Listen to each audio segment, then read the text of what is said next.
This story will tell about Duchess Alex. Born from two heroes of the empire, Zachary and Bianca Arnault did their best to ensure that their daughter received the best education in the world. And in the end, she became an indispensable person for the main character, who is the prince of the empire. The girl had to leave an heir early because she was required to participate in the war. All she gave him as a parting gift was a necklace, which always returned to her. So Alex was confident that nothing would happen to her, despite all the horrors of war. Cyril Sebran, as the prince was called, was less confident of a favorable outcome for Arnaud. But at that moment, he was still unable to confess to Alex the feelings he had been hiding for a long time. Just a few weeks later, everything changed for Sebran in the imperial palace.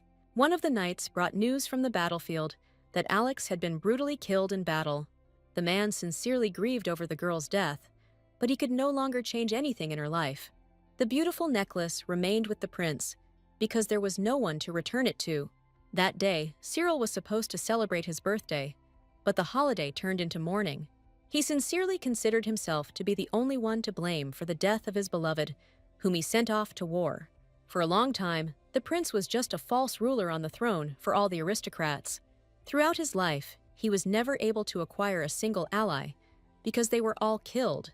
So Cyril became the weakest emperor in his entire reign in the empire. So he could only watch as his own servants approached him with vengeance. No one saw the boy as a ruler anymore, so they treated him ignorantly. Until the very end, Sebran did not understand that he had witnessed a real imperial coup. No one else felt sorry for the ruler, who had to be roughly thrown to the floor. The boy's crown flew off, a sad sign of the end of his reign. The biggest traitor stopped her with his foot, intending to take her for himself later. He had been plotting his revenge for years, so he was delighted by the emotion in Cyril's eyes. The man was Count Emilio of Corsica, who could not forgive the ruler for one unfortunate incident.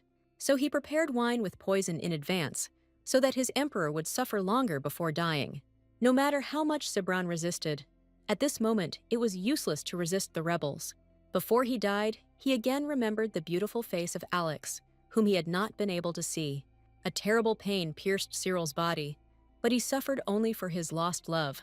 With tears in his eyes, the boy thought that more than anything in the world, he wanted to protect Arnaud. In a completely different place, events, meanwhile, had not even begun to gain momentum. The cute rabbit had no idea he was being hunted until he noticed a glint from behind the trees. The creature had little intelligence, but good reflexes, so it managed to escape. And so the young girl had to watch her dinner gallop away. It was the same Alex Arnaud, but 10 years younger than the one in the story of the deceased Cyril.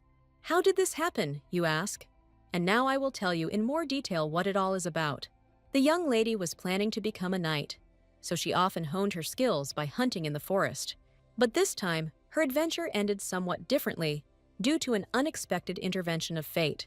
Alex found a guy among the trees, whom she had seen for the first time in her life at that moment.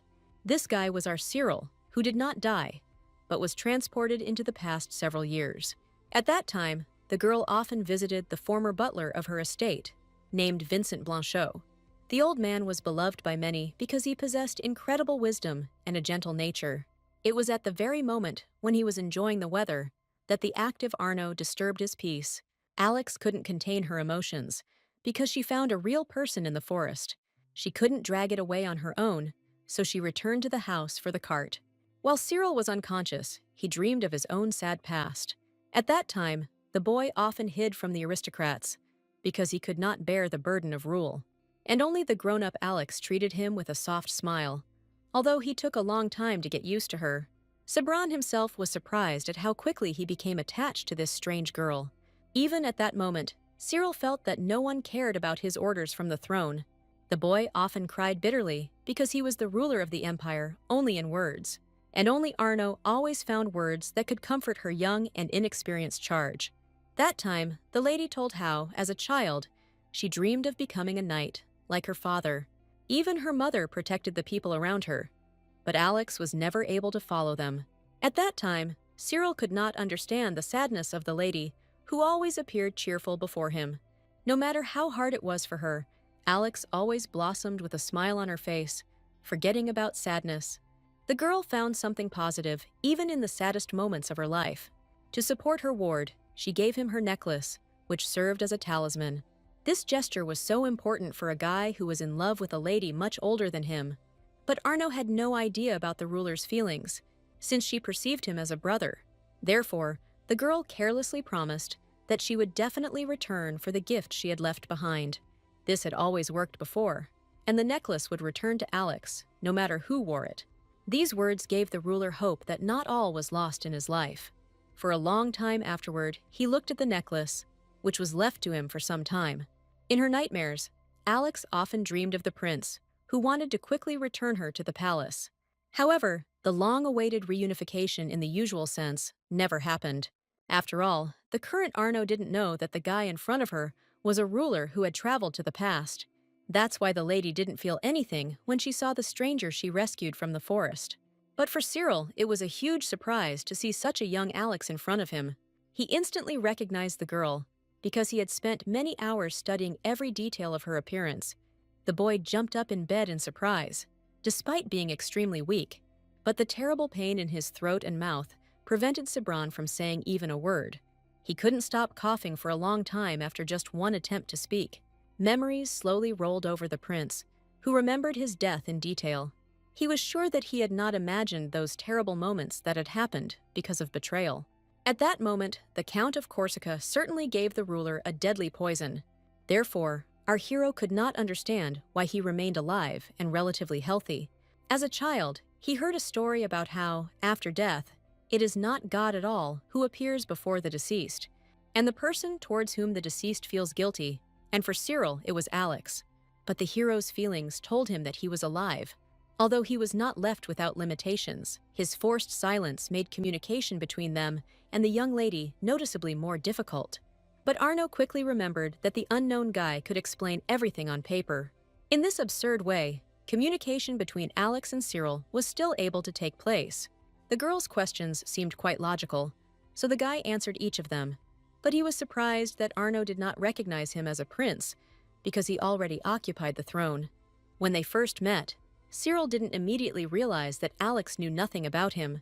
Only after a few minutes did the hero realize that the Arno in front of him was much younger. But what scared the guy most was that the girl took her own necklace out of her pocket. Alex was sure she had given it to her father, so she didn't understand why it had returned to her. It was a real shock to Cyril when the realization suddenly came over him. No one remembered his entire past life except himself. That's why they asked questions. And this young Alex saw for the first time a guy who, by age, did not look like a prince. So now the hero had to deal with the fact that he wasn't dead at all. Instead, he was transported back in time 10 years ago, which was almost impossible. A few hours ago, Alex just dragged an unknown guy to the old man's house.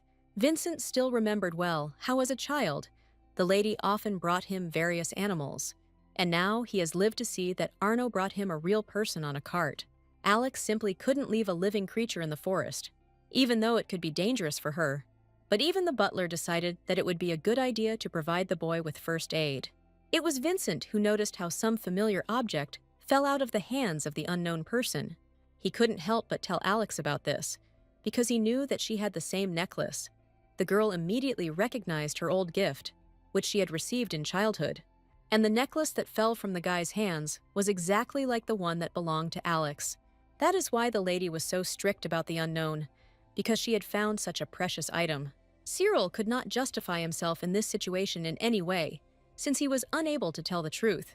He would never have thought that he would fall under the suspicion of the person closest to him in the past. Alex no longer trusted the guy, even though she didn't really know his past in this life. More than anything in the world, Sabran would like to confess to the lady exactly what had happened to him. But not a single word came out of his throat, no matter how hard the guy tried to strain him. The damage followed the hero, even though he was transported through time. So young Alex never learned the incredible story of her sad future. A few minutes later, Cyril realized how desperately he had acted at that moment. It's unlikely that anyone would have believed the guy, even if he could have told the whole story. This made the prince even sadder, because there was no one else close to him in his life. Although Alex returned to the guy, their shared memories did not exist in this reality. Sad memories from his childhood still haunted Cyril, who was afraid of being alone. By the will of his cruel father, his mother had to return early to her native country without her small child. Her name was Navari, and she herself did not want everything to happen in such a cruel way. The boy only became sadder because his mother herself did not want to leave him alone. But at that moment, none of them had the right to go against the will of the ruler, who was still alive at that time. This is how the hero remained completely alone from childhood, which only made him more drawn to loved ones. For some time, the boy stubbornly did not let anyone near him, fearing separation in the future. But with the appearance of Alex in the prince's life, his everyday life almost immediately changed for the better. The girl was assigned to the ruler as a companion for his studies and games in the palace. But Cyril hadn't asked for anything like that, so he was wary of Arno's appearance. Because his mother was an envoy from another empire, many aristocrats did not trust the young prince. That's why Sabran didn't trust anyone. No matter how sincerely people around him smiled right in his face. Arno clearly didn't expect her new role to be so quickly rejected by her playmate himself. But Cyril believed that he could disappear at any moment, so he did not want to get close to anyone. Despite his young age, the heir grew up to be a wise boy, so he understood a lot. His father could die of illness at any moment, and the place of ruler would go to Cyril. However, none of the aristocrats were happy about this news, because the boy was born to Navari. They heard that the woman had remarried in her own country, and this caused even greater outrage. Only Cyril understood that his mother had no choice, since she had been forced to do something all her life. The aristocrats did not dare to tell the prince to his face that he would be better off finding a worthy replacement for himself. But all these evil words were clearly heard by Alex, who was already in the imperial palace. She tried her best to help the boy, but it was all useless at the moment. Cyril did not trust this strange noble lady, so he behaved like a cornered animal. And before the prince will finally listen to her, Arno needs to melt a lot of ice in his heart. Until then, Sabran had no intention of talking to the girl who had been assigned to him against his will. So Alex was left to silently watch as the heir drove her away time and time again. But Cyril was wrong to think that after a couple of his words, his life would return to normal. Because patient and persistent Alex began to pursue him on every mission. The girl was close to the heir and smiled at him at every opportunity. Wherever Sabran went, Arno was there, as she knew his busy schedule very well. She didn't say a word to the prince, which only made the confused boy even more tense. In the end, when one day the girl appeared right above Cyril, he still couldn't stand it. Once again, the boy was very scared because of the unexpected appearance of a girl next to him. Moreover, this time, Alex even climbed a tree in order to take a better observation post. Arno deliberately did not approach the boy first, because he said that he did not want to communicate with her. And the result of this was the anger of the prince, who could no longer tolerate the strange antics of the aristocrat. No matter how angry the heir was, he was still afraid for the health of the lady who had climbed so high. However, Alex jumped down easily and casually, right in her dress, without even losing her balance. The girl desperately tried to prove that she truly wanted to become a friend to the young heir. But the boy was not prepared to meet a person who would truly care for him. Alex became the first girl who, not just for the sake of it, wanted to help the boy everyone had forgotten about. In fact, more than anything in the world, Cyril wanted to hear that someone wanted to dispel his loneliness. So from that moment on, young Sabran became very attached to the lady, who herself did not notice her influence. But the current Alex had nothing in common with the girl whom the prince only recognized in the future. The fact that Lady Arno didn't know him made it even more painful for the hero, although he was glad that he was able to survive. However, tears still treacherously escaped from his eyes, and the guy could do nothing about it. Alex felt distrustful of the stranger, so she didn't dare to reassure him at that moment. Instead, the girl left Cyril alone with his thoughts in the hope that it would help him. However, the prince's cry touched the strings of pity in Arno's soul, so she could not help but think about his misfortune. Vincent thought the best thing to do would be to give a little time to the guy who had just happened to come to them. Alex also needed this time to think about his next plan of action. The girl didn't understand how the guy could have her necklace, since she gave it to a loved one. Her father, Zachary Arno, was supposed to return this expensive gift to his daughter upon his return home. It was for this reason that the lady could not leave Cyril alone, no matter how bitterly he cried. The girl considered herself responsible for any things that belonged to her family, so she was going to find out who the stranger was and for what purpose he appeared. But until then, the lady could not mercilessly leave the poor guy without help from her. She helped Vincent carefully put the young man to bed, who pretended to have lost his memory. Cyril felt so bad that he could not resist anything around him. But even in this state, he was struck by how poor the old man's conditions were. Since he was previously the heir, the corridor in the palace alone was the size of this room. But now, no one in life would recognize the hero as a prince, so he had to obey. Alex was worried about the old man, next to whom this strange guy remained, so she immediately warned him that she would not forgive him if something happened to Blanchot. Although Cibrane's plans actually did not involve harm to other people, Miss did not believe him. However, debt forced the girl to return to the estate, while Cyril remained with Vincent. The guy himself understood perfectly well that the suspicions directed at him were quite natural. After all, he was in such a terrible state that he couldn't even speak normally to people. Therefore, there was no way in which the young man could justify himself in this situation. First, the prince should get well, and only then think about how to become friends with Alex. It wasn't hard for the boy to guess that the current Cyril was only 5 years old.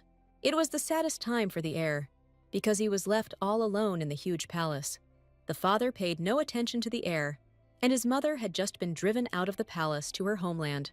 So the boy had some hard days ahead of him, and he wasn't even used to falling asleep on his own.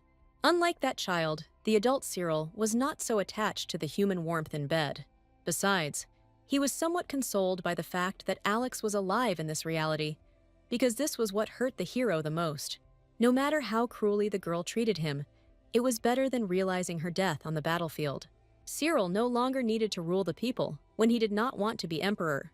So that night, for the first time in a long time, the heir was able to sleep soundly and sweetly in someone else's bed. Dawn came quietly to the Duchy of Arno, where life had already been in full swing on the estate since early morning. The knights still stood guard, not intending to retreat from their military duty, and the head maid of Arno's house, named Lucy, walked with a smile towards her mistress's room.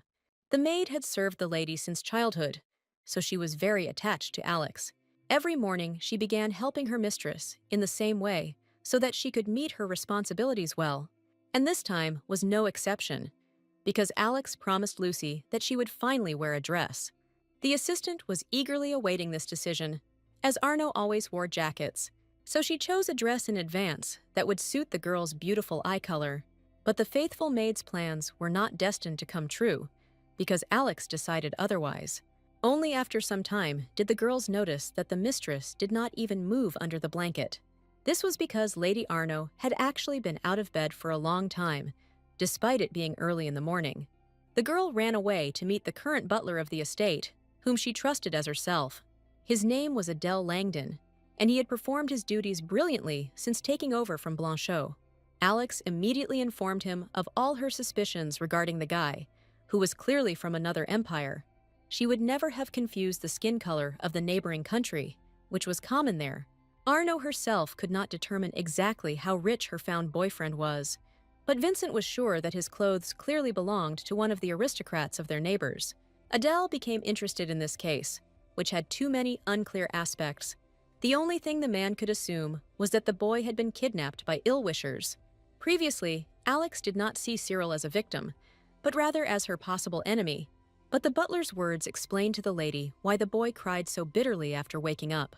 Until now, Miss could not forget the saddened face of her new acquaintance, who was suffering from pain. Doubts that she had acted unjustly towards him immediately began to torment the girl. But Langdon quickly found words that could soothe the remorse inside Alex. She recalled that it was the lady who guarded her family home while her parents were away. So the butler did not find it strange that the lady so quickly became suspicious of the stranger. In fact, from childhood, the girl remembered who she was supposed to become in the future. But she didn't like the idea of having to share her favorite territories with some suitor. However, like any lady of aristocratic blood, Alex will have to get married sooner or later. She tried not to think about it until the very end, because she didn't want to trust her life to someone else. But now, Alex was more interested in whether the necklace she had given her father was still there. Although Cyril was under Vincent's watchful eye, the lady suspected him. The guy slept often and a lot, because he needed to gain strength for a full recovery. The former prince's sleep was only peaceful in this place, but it did not last long, Suddenly, some unknown guy addressed the hero, calling his full royal name. This man said that if Cyril continued to sleep like this, Alex would be killed again without his knowledge. The magician wasn't going to let go of the guy so easily, about whose reincarnation he knew every little detail. In his sleep, Cyril was covered in sweat from head to toe, due to the wild horror that had gripped him. He couldn't understand how this unknown person knew so well about his past, including his reincarnation. And the man demanded that the guy not sit still and find all the enemies who killed him. Only in this way can the former prince avoid the death that was prepared for him in the future. In the middle of the night, Vincent, who had gone to bed late, heard a loud knock from above. The old man hurried to the sick man's room, hoping that he was okay. And so he caught Cyril at the moment when the hero accidentally fell out of bed after sleeping. The boy could hardly breathe because of the fear he had just experienced, but there was no one nearby. The former butler would certainly not have allowed any stranger to enter the house without his permission. So Cyril was left to wonder if what he had seen was really just a dream. At that moment, his stomach let out such a loud, hungry cry that it could be heard from the street.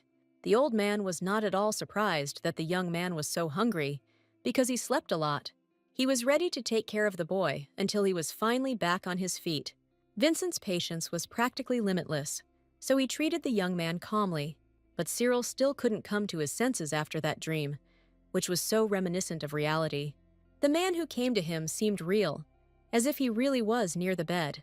The hero's head was constantly spinning from the huge number of thoughts inside him. The magician said that the prince had to deal with the enemy who killed his loved ones, and this meant that Alex's death was also a cold calculation by the Count of Corsica, who became a traitor. Until now, Cyril was only concerned with the restoration of his body, because he was too weak.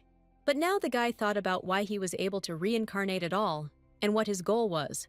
Meanwhile, Lady Arno was hard at work honing her skills to become a knight in the future. The girl was ready to work day and night, because her dream was so desirable. She was so immersed in her studies that she didn't notice the curious glances of the knights from the side. The guys heard that Miss had to prepare for the wedding, but she continued to train. Meanwhile, they were ready for the lady to get married and become a real lady. Alex managed to captivate many with her beautiful appearance when she wore dresses. Jean and Paul still remembered how beautiful their mistress looked when she dressed up. Every time they only dreamed of the girl dressing beautifully for the event again. Just like Alex, Cyril worked hard to ensure his speedy and complete recovery. His training took place very close by, so Arno noticed the unknown guy. Despite the pain throughout his body, Sabran stubbornly continued to push the cart with provisions. He was closely looked after by the kind Vincent, who knew how to provide first aid. It was to the butler that Alex, who was curious, turned to inquire about Cyril's condition. Blanchot was pleased with the young man, who volunteered to help him, just to become stronger and more powerful. Arno could not have imagined before that her acquaintance would become so close to the old man. She saw how hard Cyril tried, and this persistence earned the lady's respect. That's why Alex was the first to approach the former prince, who didn't dare talk to the girl. But speech never returned to Sabran, no matter how hard he tried to make at least one sound.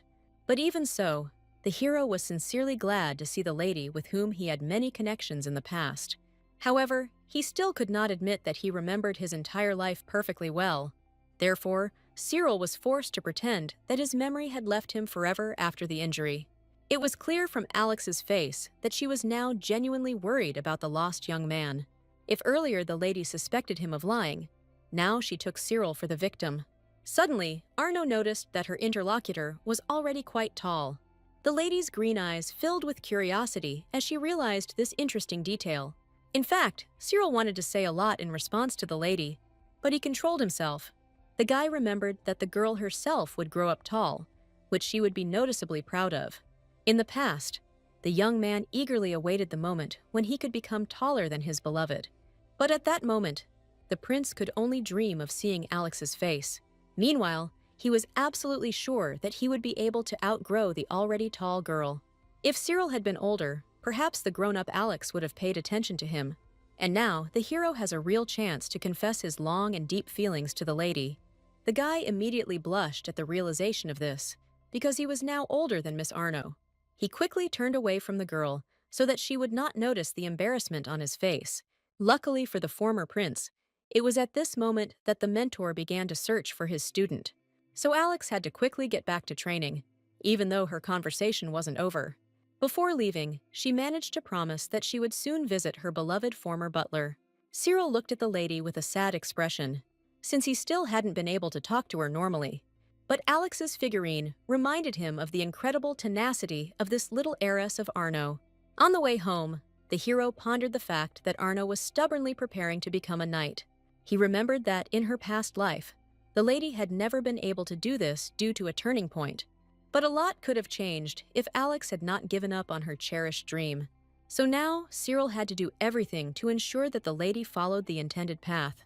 And for this, he was going to look after the kind old man who patiently looked after him.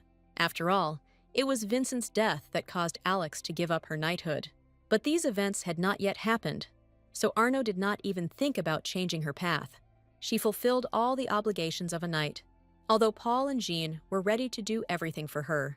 The guys sincerely didn't understand why a lady would do even the dirtiest job. However, Alex was so immersed in her work that she didn't make any excuses for herself. Her teacher Robert fully supported the girl's tactics, so he drove the lazy people away from her. The man was the only person who already treated Alex like a knight. Being a mentor to all the students, he drove Jean and Paul away from the lady with one order. Each time, Arno was incredibly grateful to Robert for his constant support of her efforts. At that moment, Cyril, who had come with Vincent today, appeared on the horizon. The lady was amazed by the persistence of the guy, who did not pay attention to the weakness of his body. Even the mentor recognized him, since he had heard a lot about the lost one from Miss. Sabran didn't pay attention to the people around him, as he was focused on his body, but Alex could see that he was getting much better than before. But it wasn't clear from Cyril's perspective that he was actually gradually improving. Despite all of Vincent's efforts, the hero periodically began to feel very nauseous again. But now, Alex was sure that the young man did not pose any danger to her. She admitted that she had previously thought he was a spy, which Paul and Jean overheard by chance. But to test her theory, the lady escaped from the estate late at night, when everyone was already asleep. She headed to the old man's house to find out what Cyril was doing at such an hour. And what Alex saw forever changed her opinion of the boy lost in the forest. The lady couldn't believe that the guy would cry even in his sleep because of his situation. No spy could have done such a thing. So the miss finally believed this young man. No matter how many times the lady came to Cyril at night, he suffered from nightmares every time. Miss refused to think that all these tears were actually part of the acting. The wise girl's words convinced the mentor that he didn't have to worry for now. Besides, Alex was eagerly awaiting her father's response regarding her rare necklace. Robert didn't expect that his ward would think through all the details so carefully just to justify Cyril. He was pleased with how noble Arno had grown up to be, and that she would manage the estate in the future. So the man had no doubt that the lady would make a good knight. The girl was moved to tears by the words of her mentor, who rarely complimented anyone. She remembered very well the rise of her father as a knight, who was under the supervision of Vincent. There was a time when the estate remained solely under Robert's protection, as his father had gone off to war, and only Blanchot supported the young Bianca, who was pregnant with little Alex at that time. So the former butler was perceived as part of the Arno family, even though he was not a relative. The hero remembered as if it were yesterday that day, when he and Alex played with stones on the water. He wasn't very good at creating circles, but the boy still didn't despair. It was then that Cyril first discovered the truth, that Arno also had a sad past. The girl blamed herself for Vincent's death, because she was there at that moment, but was unable to help. Until now, sadness overcame the lady whenever she remembered the old man's sad death. Then the boy could only silently listen to the confessions of the lady with whom he was madly in love. Alex herself prayed only that next time she would have enough strength. That was why Cyril was now doing everything he could to make sure the old man was okay. Although Vincent remained an intelligent and understanding man, the moments of old age overtook him too. And this time, Blanchot could not find the glasses until the young man pointed them out to him. Sabran treated such jokes from the butler, whom he liked, with politeness. As usual, the old man had too much to do to remain quietly in the house. He didn't expect the lost boy to follow him, as he had previously coped alone. But Cyril was too afraid that something would happen to his grandfather without him. So this time, the hero went after the old man to save him in time of danger. Vincent had nothing against the company of the young man, who constantly made his life easier. Sabran didn't tell anyone about the experiences that tormented his head. He didn't know exactly what incident had ultimately led to the death of his beloved butler. That's why the boy always tried to accompany the old man in order to save him at the right moment. But this time, something else captured the attention of the young man, who adored the young lady Alex. Along the way, they saw how bravely Miss trained in horse riding to become a knight. At such moments, the girl looked free and full of life, although she herself did not notice it. But Cyril could clearly see the difference, because he knew the older Alex.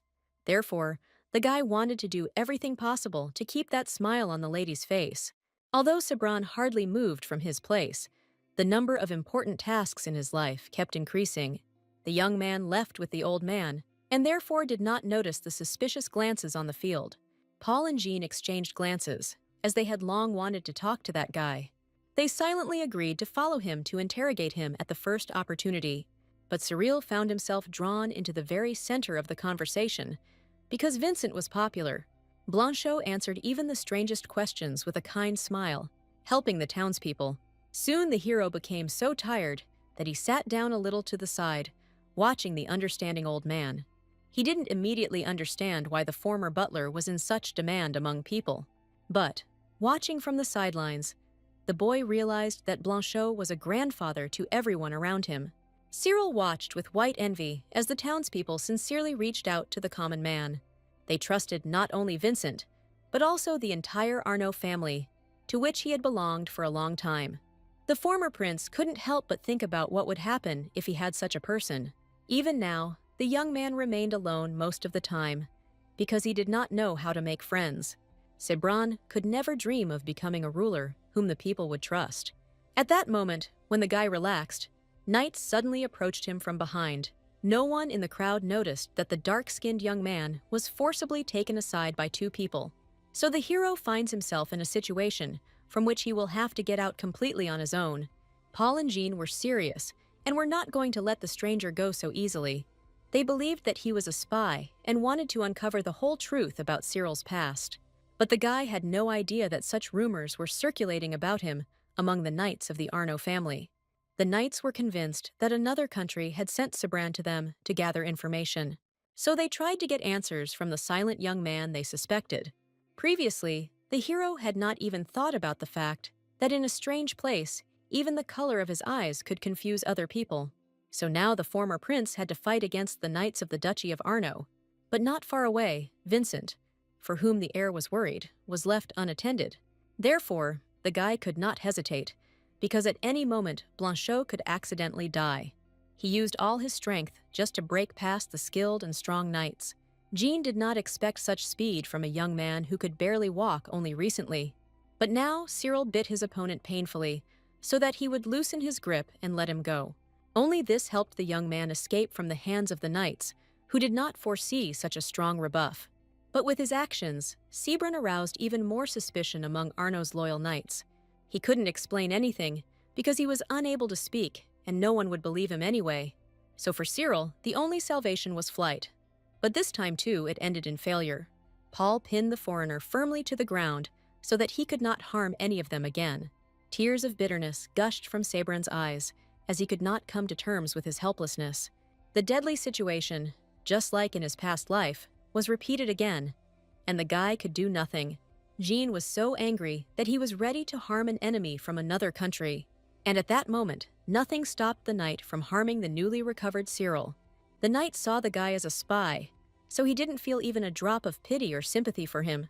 But at the very last moment, Robert still managed to block his student's blow.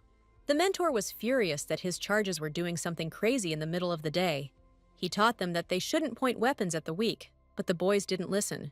Neither Jean nor Paul expected that their small undertaking would be discovered so quickly by their elders. More than anything in the world, they were afraid of disappointing their beloved mentor, who was strict. The boys were deeply offended by the fact that Robert deservedly called them real street thugs. Cyril couldn't believe his eyes when the ashamed knights immediately released him. The guy suffered mentally much more than physically, which affected his condition. Jean and Paul quickly ran away, just to avoid further anger from the usually calm mentor. Although Sabran felt that the danger had passed, he could not calm down within himself. The young man understood perfectly well that he was simply lucky that Robert was nearby at the right moment.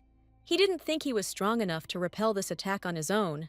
Therefore, Cyril was sincerely grateful to the mentor, who accidentally managed to come to his aid. As soon as Robert left on business, the hero immediately plunged into dark thoughts about what had just happened. After all, the former prince couldn't escape even from two people, so how could he resist stronger enemies? The guy didn't even suspect that the mentor didn't just leave this situation alone when he came to Alex with it. No matter how much the man wanted to disgrace his subordinates, he did not want to hide the truth from the girl. At first, Lady Arno greeted the teacher joyfully, as she did not immediately notice his serious face. But as soon as the man told about the situation with Cyril, Mrs. Goodmood immediately evaporated. It wasn't hard for her to guess that it was her words about the spy that had harmed the poor guy. When the lady came to her grandfather at night to ask Cyril for forgiveness, he was already asleep. Alex didn't dare wake the young man, although she had been tormented by serious pangs of conscience for several hours. Vincent immediately noticed that his mistress could not get some thought out of her head. The girl felt ashamed that her words had caused an attack on Cyril, who had already suffered. When the lady made her assumptions, she had no intention of testing them in this way. Neither the old man nor the girl knew that at that moment, Sebron was still awake and could clearly hear their conversation outside the door. But the guy didn't even think of blaming Alex for anything, because he himself couldn't give a worthy rebuff to his offenders. The worst thing for him was that the next morning, Lady Arno made a decision that surprised everyone. The girl couldn't allow Cyril to get hurt again, so she was going to go everywhere with him. And everything would have been fine if the hero hadn't remembered that something unpleasant could have happened to the old man. Sebron was afraid that Alex might now be accidentally drawn into the situation that led to Vincent's death. So from now on, the guy had to watch not only the old man, but also the restless lady. After all, Alex also planned to help her grandfather with his business during her forced break from training. And this time, Blanchot took on an unusual task for himself as he decided to inspect the flooded river. The dam was barely able to withstand the influx of water due to the enormous amount of rainfall recently. This greatly worried the residents, so Vincent went to check early in the morning. The old man immediately noticed that almost all the ground near the water was soaked due to the constant splashes in the area. Even Cyril could see how turbulent and powerful this usually calm river flow was. Due to carelessness, the guy accidentally slipped, which was dangerous to do right next to the water. But Alex was close enough to catch the young man before he could fall into the river. Only through her trained knightly reflexes did Arno prevent this fall. But what happened next could not have been predicted by any of the people who were now examining the dam. Vincent slipped after Cyril, but no one managed to save him from falling into the cold river. In an instant, the hero realized that this very event would lead to the death of the kind and wise old man. He himself was surprised at where he got the strength to save Vincent, who quickly went underwater. At that moment, the young man did not hesitate for a second, because the old man's life depended entirely on it. So he took a running leap into the water to save Vincent, who would never have made it through the current on his own.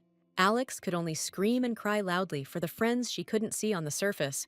The girl was too scared to jump into the icy water after the boy and the old man.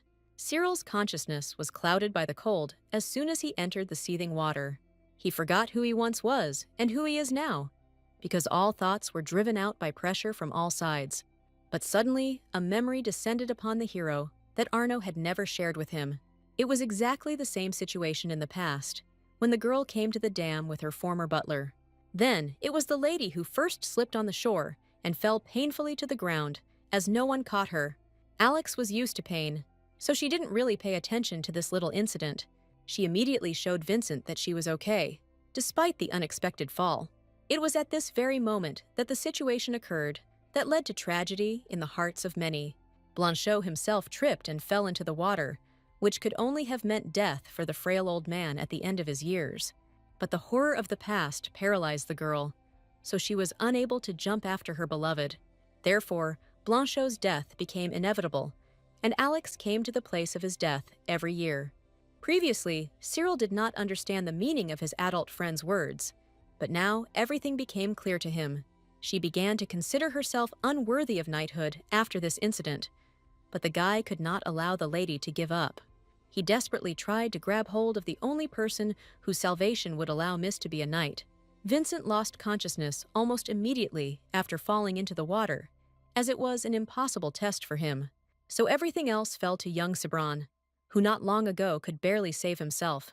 But no matter how strong the water cycle was, the young man held tightly to the old man, to whom he had become attached. It was only pure chance that night that allowed both Cyril and Vincent to survive this incident. The young girl walked across the bridge, hoping that the walk would lull her little sister to sleep. But the little girl had no intention of sleeping, because she noticed something interesting in the water at the very bottom of the bridge. The girl immediately reported that she had seen her grandfather, although her sister did not believe her strange words. But the girl was used to respecting any age, so she still carefully approached the edge of the bridge. She held her little sister tightly so that she wouldn't accidentally jump into the water out of curiosity and stupidity. At first, the lady could see nothing through the turbulent water and the darkness of the night that covered the entire city. When Mrs. Eyes adjusted, she discovered below her two silhouettes of people who needed help. The girl had never encountered such a situation before, as people usually did not go near the water. Her loud and clear voice instantly woke up the townspeople in the area, calling for help for these two. It was only thanks to this chance that Cyril and Vincent were saved with minimal damage. The hero woke up only a few days later and found himself in a warm and soft bed. He immediately noticed that his right hand had been carefully treated due to a compound fracture. It turned out that due to severe anxiety, Alex had been near the patient's bed the entire time. The girl immediately told the guy that, thanks to his courage, everything was already fine with Vincent. The old man was already strolling around the city again, although he did not dare approach the dam. This news pleased the former prince, as it meant that he had fulfilled his duties. So the guy smiled happily at the lady, as far as his mouth could stretch into a smile. But young Arno was in no mood for fun, because all this time she suffered from a deep sense of guilt. Sabran did not expect that he could not rid his beloved of all the doubts inside her kind and caring soul. In her emotions, Alex even yelled at the guy, although she understood perfectly well that he was not guilty of anything. But the relief that Cyril was okay washed over the girl, and she could no longer hold back. In fact, Arno was terrified that she might lose either Vincent or Cyril. The girl always seemed so strong to the former prince that he forgot how sensitive she was. And now all of Sebran's desires were focused on how he could console the lady who was crying so sadly. Alex would never have forgotten Cyril if he had died in the water instead of her beloved butler. And only now this truth was revealed to the hero, and yet he was ready to sacrifice himself. The guy didn't want the lady to suffer because of him, because he only wanted the best for her. But he still couldn't say a word, so he had to just silently wipe the tears from the lady's face. Alex spoke first, because she had something to tell her new friend, whom the lady had previously considered a traitor. For some reason, the girl remembered her necklace, which had been brought back from another country in her childhood. Before her father left, she gave him this gift in the hope that the man would return home. Alex never talked about it, but she loved her dad very much and tried to look up to him in everything. That is why, after Zachary's departure, the lady began to train so diligently for knighthood. And now the girl was able to clarify one point that concerned her necklace with Cyril. A letter arrived from the Duke saying that the necklace was still in his possession. Cyril didn't expect the lady to conduct such a serious check regarding her favorite necklace. But now the girl was completely sure that she had simply mixed up the pendants because of their similarity. She returned the necklace to the young man because she believed that it could belong only to him. The guy could not admit that the sensations had not actually deceived young Alex.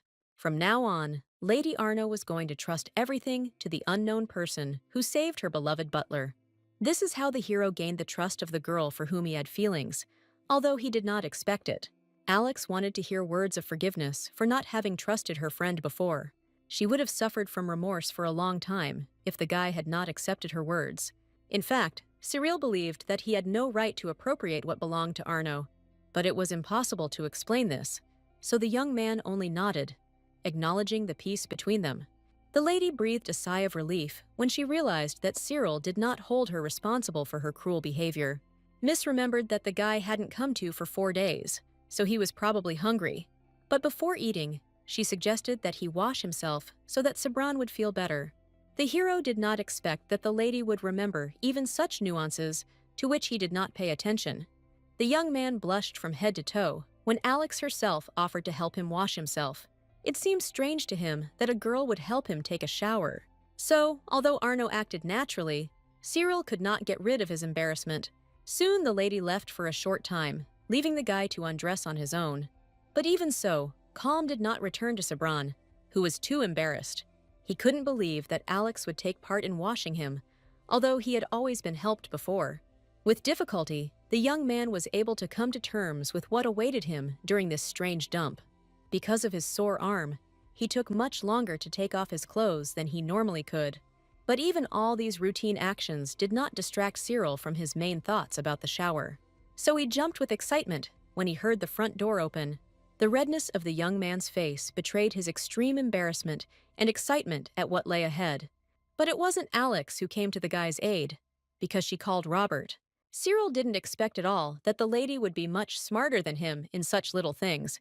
On the one hand, the hero was upset, but at least he got rid of the unclear situation with Miss. Sabran only now realized that Arno could not have helped him in the first place because of her status.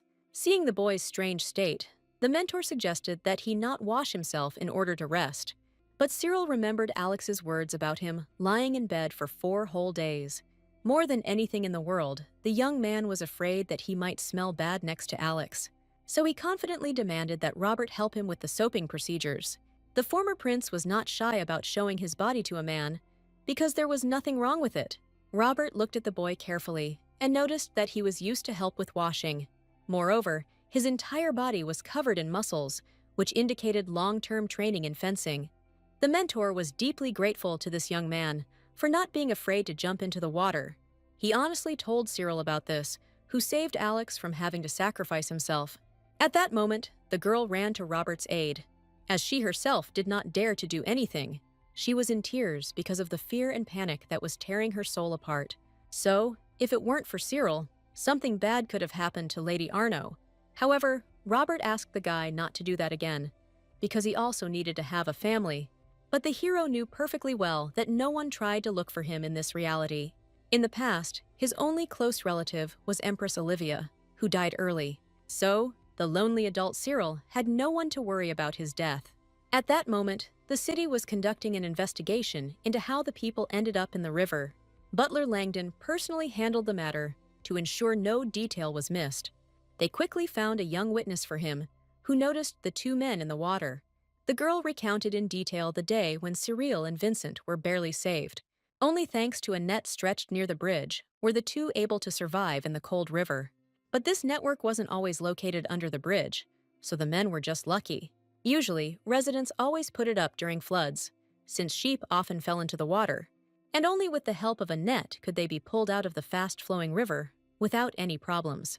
Suddenly, the girl remembered that they were already saving a second person with the help of this net. This news came as a surprise to Langdon, who had never heard of such a thing before. But it turned out that many years ago, another person fell into these nets and then left with the pilgrim. The butler froze in horror as he guessed exactly which person was being talked about. He couldn't even imagine that the evil kidnapper Alex would still turn out to be alive and well. But all the people of the Arno family had considered him dead for many years, since they could not find him. But it turned out that at that moment, the life of the failed kidnapper was not over at all. The hero had no idea that his actions had led to the revelation of a long-standing secret. He simply lived among people who had come to sincerely love him for his character and soul. And Cyril himself became no less attached to his surroundings, wishing happiness for his loved ones. For the first time in a long time, the boy felt as if he was among a real family. And Alex was happy to see that day by day, the young man was gradually recovering under supervision. But the happy and carefree days were not destined to last long, because someone came. This man immediately went to Alex, because they had long had scores to settle with each other. The girl didn't expect that a man would find her so easily in a quiet and peaceful village. His name was Pierre Gallion, and he challenged Arno to a duel as soon as he saw her after a long time. The lady froze for a moment in front of her opponent, who was clearly many times stronger than her. There was not a shadow of doubt on the man's face when he proposed a duel to the girl, and Alex understood perfectly well that she had no way to refuse. This was all because the knight was serious and rarely joked about such topics, so he was the first to prepare for battle, although its outcome was obvious from the very beginning. At that moment, Cyril just came out into the courtyard and was able to see what was happening nearby. The battle between Pierre and Alex had just begun, and the man had not yet applied full force. However, the hero could not allow the lady to suffer in a fight with a powerful unknown. So far, Arno managed to dodge the blows, although it was becoming increasingly difficult for her. Galleon showed no compassion, despite the obvious difference in strength and skill. But the girl did not retreat, although she herself understood how stupid her resistance was. Every time Miss thought she was going to win, Pierre managed to get her, so Alex had to retreat again, even though the battle could have just ended. But she had no intention of giving up, because that was the whole point of hard battles. Neither of the two expected that another person would suddenly join their battle. Cyril confidently jumped straight at the evil man, swinging his arm well. Although Pierre saw the attack perfectly well, he was so surprised that he did not manage to block the blow. Sabran ended up hitting the stranger right on the head in the hopes that it would disarm him.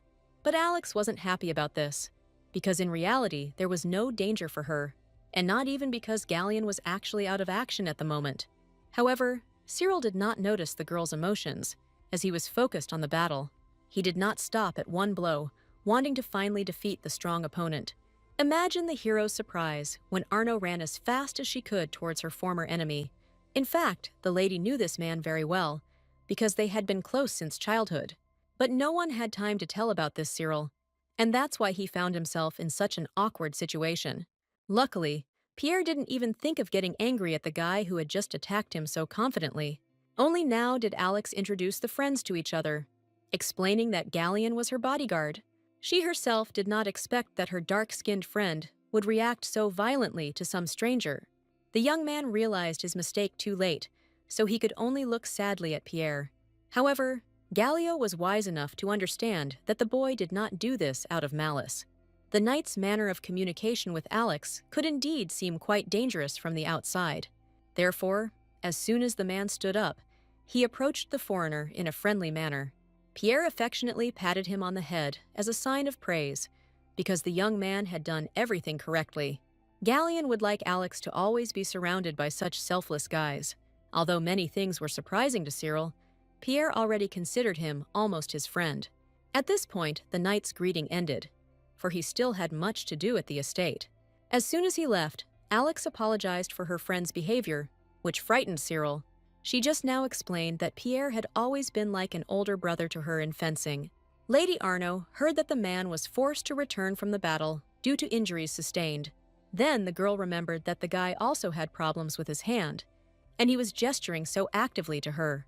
Alex was sincerely worried about the young man's condition, because he was injured because of her. Cyril felt better just seeing the sympathy that was visible on the face of the beautiful Lady Arno. That's why he often forgot about the pain, because intimacy with the girl was much more important to him. And this time, the guy hinted that everything was fine with him, because he had enough strength and toughness. With the help of a letter on his hand, the hero clarified whether he had really interfered in something that was none of his business. But Alex didn't take Cyril's random support as any kind of stupidity, so she reminded him that the guy genuinely believed that she needed help at that moment. The lady admitted that she had another close friend who often helped her in battles, and now she felt as if Gaston was present next to her again. Seeing the girl's joyful smile, the hero no longer worried that he had done something wrong. For the first time since his rebirth, Cyril was able to smile so cheerfully at Alex, and this struck the lady, who rarely saw bright emotions on the face of the usually calm guy. Most of the time, the hero was so immersed in heavy thoughts that he hardly smiled. So, in the heat of the moment, Arno admitted that the young man was like another older brother to her. Miss couldn't resist and stroked the guy on the head, just as Pierre had done not long ago. But what hurt Zebra the most was that Alex didn't see him as a potential partner. However, he did not confess to the girl his feelings, for which there was no place now.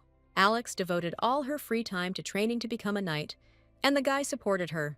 But even this now seemed insufficient to the eternally anxious hero who had accidentally been reborn. The young man understood that much in the future depended on how much effort he would put in. The hero's intuition told him that nothing bad should happen to Vincent anymore, so now there was no need to worry that their small detachment would soon split up. But the worry that there were still enemies somewhere did not give Cyril the opportunity to calm down. So the guy made the only right decision that could help Alex.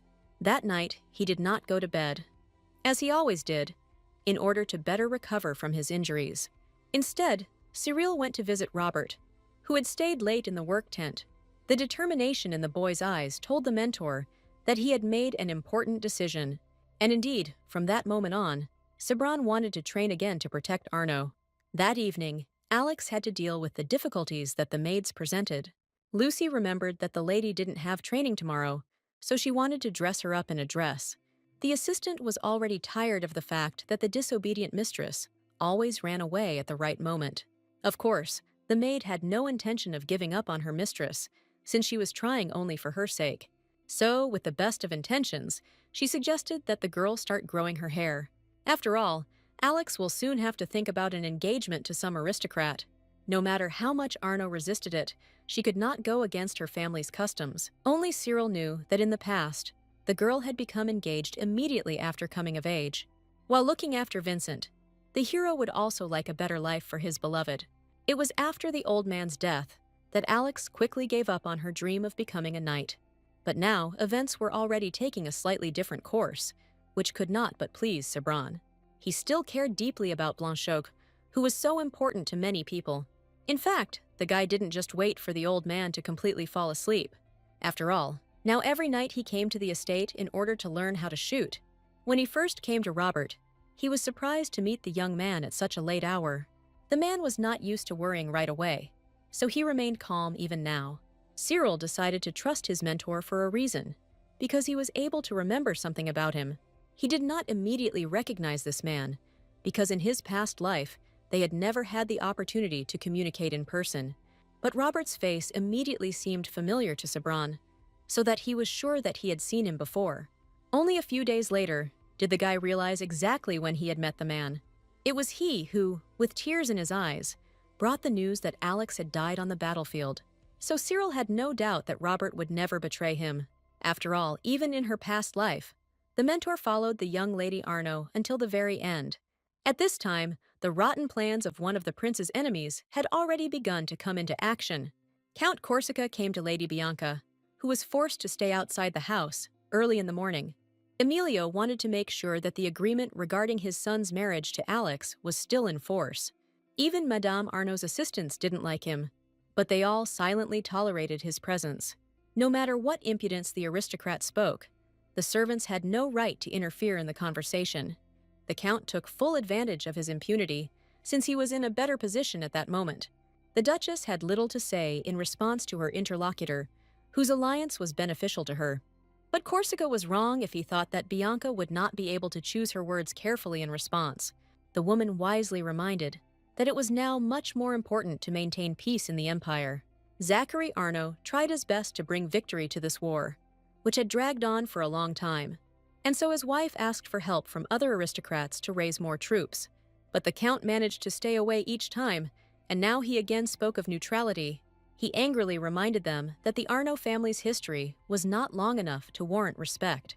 That is why Corsica wanted to unite with a young family that had many heroes. Bianca found herself at a dead end again, as she didn't have such good arguments in response, and the count put pressure on the woman, demanding that the engagement between their children be carried out as soon as possible.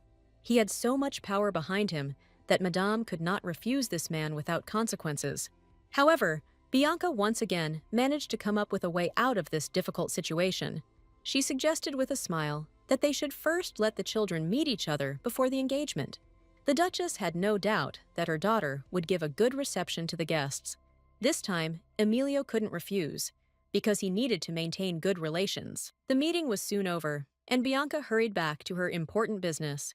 But the assistants could not remain silent about the fact that the Count was only constantly intimidating the Duchess. The man was even ready to gently beat Corsic so that no one would know about it. But Bianca understood perfectly well that this would not help her get rid of Emilio's tenacious hands. However, the situation was such that the Arno family no longer had any allies among their neighbors. That is why they needed help from Corsica so much, as it was an ancient family. All her life, the Duchess tried to avoid such a sad fate for her daughter, so she wasn't going to give up so easily on the path to finding salvation for her husband.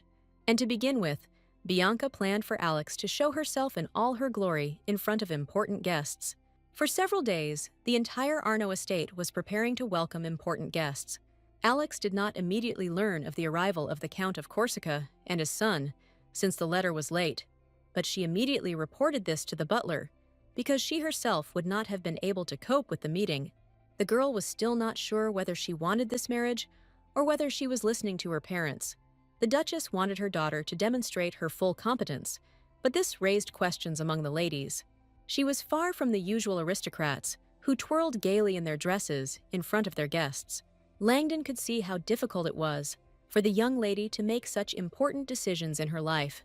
Several months ago, the parents planned a trip for their daughter to the Corsican lands, and then Alex was against it. Although she couldn't say anything in response to her beloved mom and dad, she did not relish the opportunity to get to know her future husband from a noble family better. Luckily for the lady, the trip was canceled because her father had to leave for the war, so Alex was left alone in the estate, confused, even though she had never had plans canceled before. And the skilled butler could not ease the sorrow of the miss, who was completely lost. He knew that plans had changed because of the war that had suddenly broken out in the Arno territory. Langdon had his own interpretation of the meaning of the letter from the wise Duchess, who was currently absent. The girl felt better when the man advised her not to try to be another person. She still felt her mad passion for chivalry, just like several years ago. Even then, the lady worked hard every day to hone her skills in order to stand next to her father. Alex didn't think about being a lady, because she had other dreams at that moment, and Zachary encouraged any of his daughter's desires, even if they were far from ordinary femininity.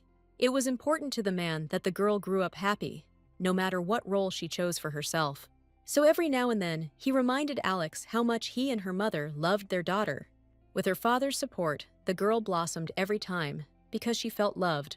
She was even more determined to prove that she was worthy of ruling the duchy in the near future. But in reality, the Duke hoped that his daughter's path would not be full of cruelty and bloodshed.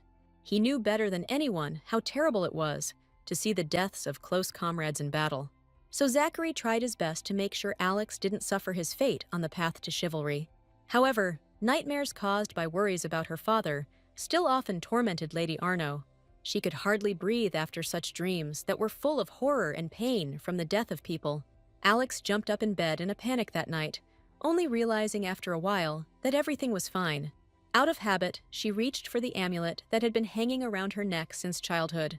But now the beautiful necklace protected Zachary, so nothing could console the girl. Alex didn't have to get up early this morning because all training was temporarily canceled. However, after such a terrible awakening, the lady was still unable to fall asleep. She remembered well the words of the grumpy maid who promised to dress her in a dress early in the morning. But the girl herself would have preferred the regular military uniform she wore every day. With these thoughts, Alex finally lost the rest of her sleep, despite it being early in the morning. Having nothing better to do, Arno decided to take a walk around the area, since some people were already awake. But she didn't expect to meet the hard-working Cyril at the training ground. The guy was so focused on his task that he didn't notice the arrival of his girlfriend, and she immediately headed towards Robert, who was closely watching the training from afar. The man calmly explained that the young man himself had expressed a desire to learn fencing and shooting. Since Cyril's arm was still healing from the fracture, the mentor gave him only a bow. He knew that shooting would allow the boy to recover faster due to the hard training, and the results were already noticeable, because the hero controlled his injured hand much more freely. Robert couldn't help but praise the guy, who had probably already studied fencing before. This came as a surprise to Alex, as the young man seemed frail and weak in appearance. The mentor noticed that the lady was sincerely worried about the condition of Cyril, who worked a lot, so he conveyed the words of the hard-working young man that he would now protect Miss. The girl was pleased to hear that another loyal protector had appeared in her circle. Robert himself understood perfectly well that Cyril was now working on the verge of fainting due to overtime. However, the man respected the boy's decision and advised Alex to do the same. Alex knew better than anyone how good a mentor her favorite fencing teacher was, so it was no surprise that Cyril had a hard time during his studies. However, the young man did not give up after the first difficulties, persistently striving towards his goal. Only through hard work could the hero gain the opportunity to save Alex in the future. It was only when the sun began to rise that the boy noticed that he had already been in the field for many hours. To prevent Cyril from actually fainting, Robert sent him back to Vincent. But Sabran hadn't managed to go far before he noticed those same Jean and Paul on his way. The knights had just come out for training and were too sleepy to notice Cyril. But the hero didn't want to check whether they had changed their attitude towards him after the last time. It was at this very moment, when the boy was too confused, that salvation came to him unexpectedly. Alex managed to change clothes and return to the field, so she noticed the fear in her good friend's eyes. She quickly hid Cyril so that Jean and Paul could not see their presence nearby. The girl herself did not pay attention to their closeness during hide-and-seek, but the guy felt it. The young man could not hide his face, which was becoming redder and redder with every passing second from embarrassment. He tried to remind himself that the lady already had a fiancé, but it didn't help much at the moment. Even the fact that Alex perceived Cyril as a brother did not stop him from sincerely loving her. For a moment, the former prince remembered the same adult Arno who often helped him in the palace. Even then, the guy appreciated the girl who so unexpectedly appeared in his life on command. And in the current reality, the lady also sought to help Cyril, who had done a lot for her. She believed that Jean and Paul were good guys, but it was better not to meet them now. That's why Alex invited the guy to go for a walk with her for a while. Soon the girl brought the young man to the estate, where she had many good acquaintances. One of them was Langdon's daughter, Yvette, who served in this place. Alex hoped that the girl would quickly accept her friend, who had already saved the girl more than once. Cyril had no idea that Lady Arno had introduced him to the little lady for a reason. The whole thing was that Alex asked the girl to look after the guy who was sleeping poorly. It was important to the Duke's daughter that Cyril did not overexert himself during his nightly training. Cyril did not expect that the lady would become aware of even such details of his life. He wasn't ready to admit to the girl how much effort he put into his efforts. Since his rebirth, Sabran has kept everything to himself because he believed it was the right thing to do. But Alex was unconsciously trying to bring peace of mind to a guy she didn't trust at first, and her support was extremely valuable to the young man, who did not dare admit it to the lady. From that moment on, many things began to change in Cyril's life, even without his consent or knowledge. So, the guy got his first friend in a while, although he himself had not planned anything like that. Lady Arno left her friends, but only so that they could get along with each other. Yvette turned out to be a surprisingly smart and observant girl, which was unexpected. She immediately noticed that the guy was not afraid to touch Alex, despite the opposite gender. These words confused Cyril, who did not want to confess his feelings to anyone. He hurried to quicken his pace, just so that the girl wouldn't notice any more details on his face. The young man realized that he had to be much more careful if he did not want to be discovered. The appearance of that unknown man forced the guy to hurry in, carrying out his plans. He didn't want to experience again that wild horror that the magician with cold hands had brought upon him. Only the memories of the beautiful Alex kept Sabran calm. But Yvette looked as if she knew about the guy's feelings for her young and beautiful mistress. So Cyril's acquaintance with this girl did not go well from the very beginning, due to his embarrassment. However, the guy did not forget about his main plan, which he was going to implement. In their past lives, neither he nor Alex had enough influence or power. That is why, even as the heir, Cyril could not object to the Count of Corsica. The man was the first to speak of sending Lady Arno to war as support, and only Sabran tried to reject this proposal, but no one listened to him.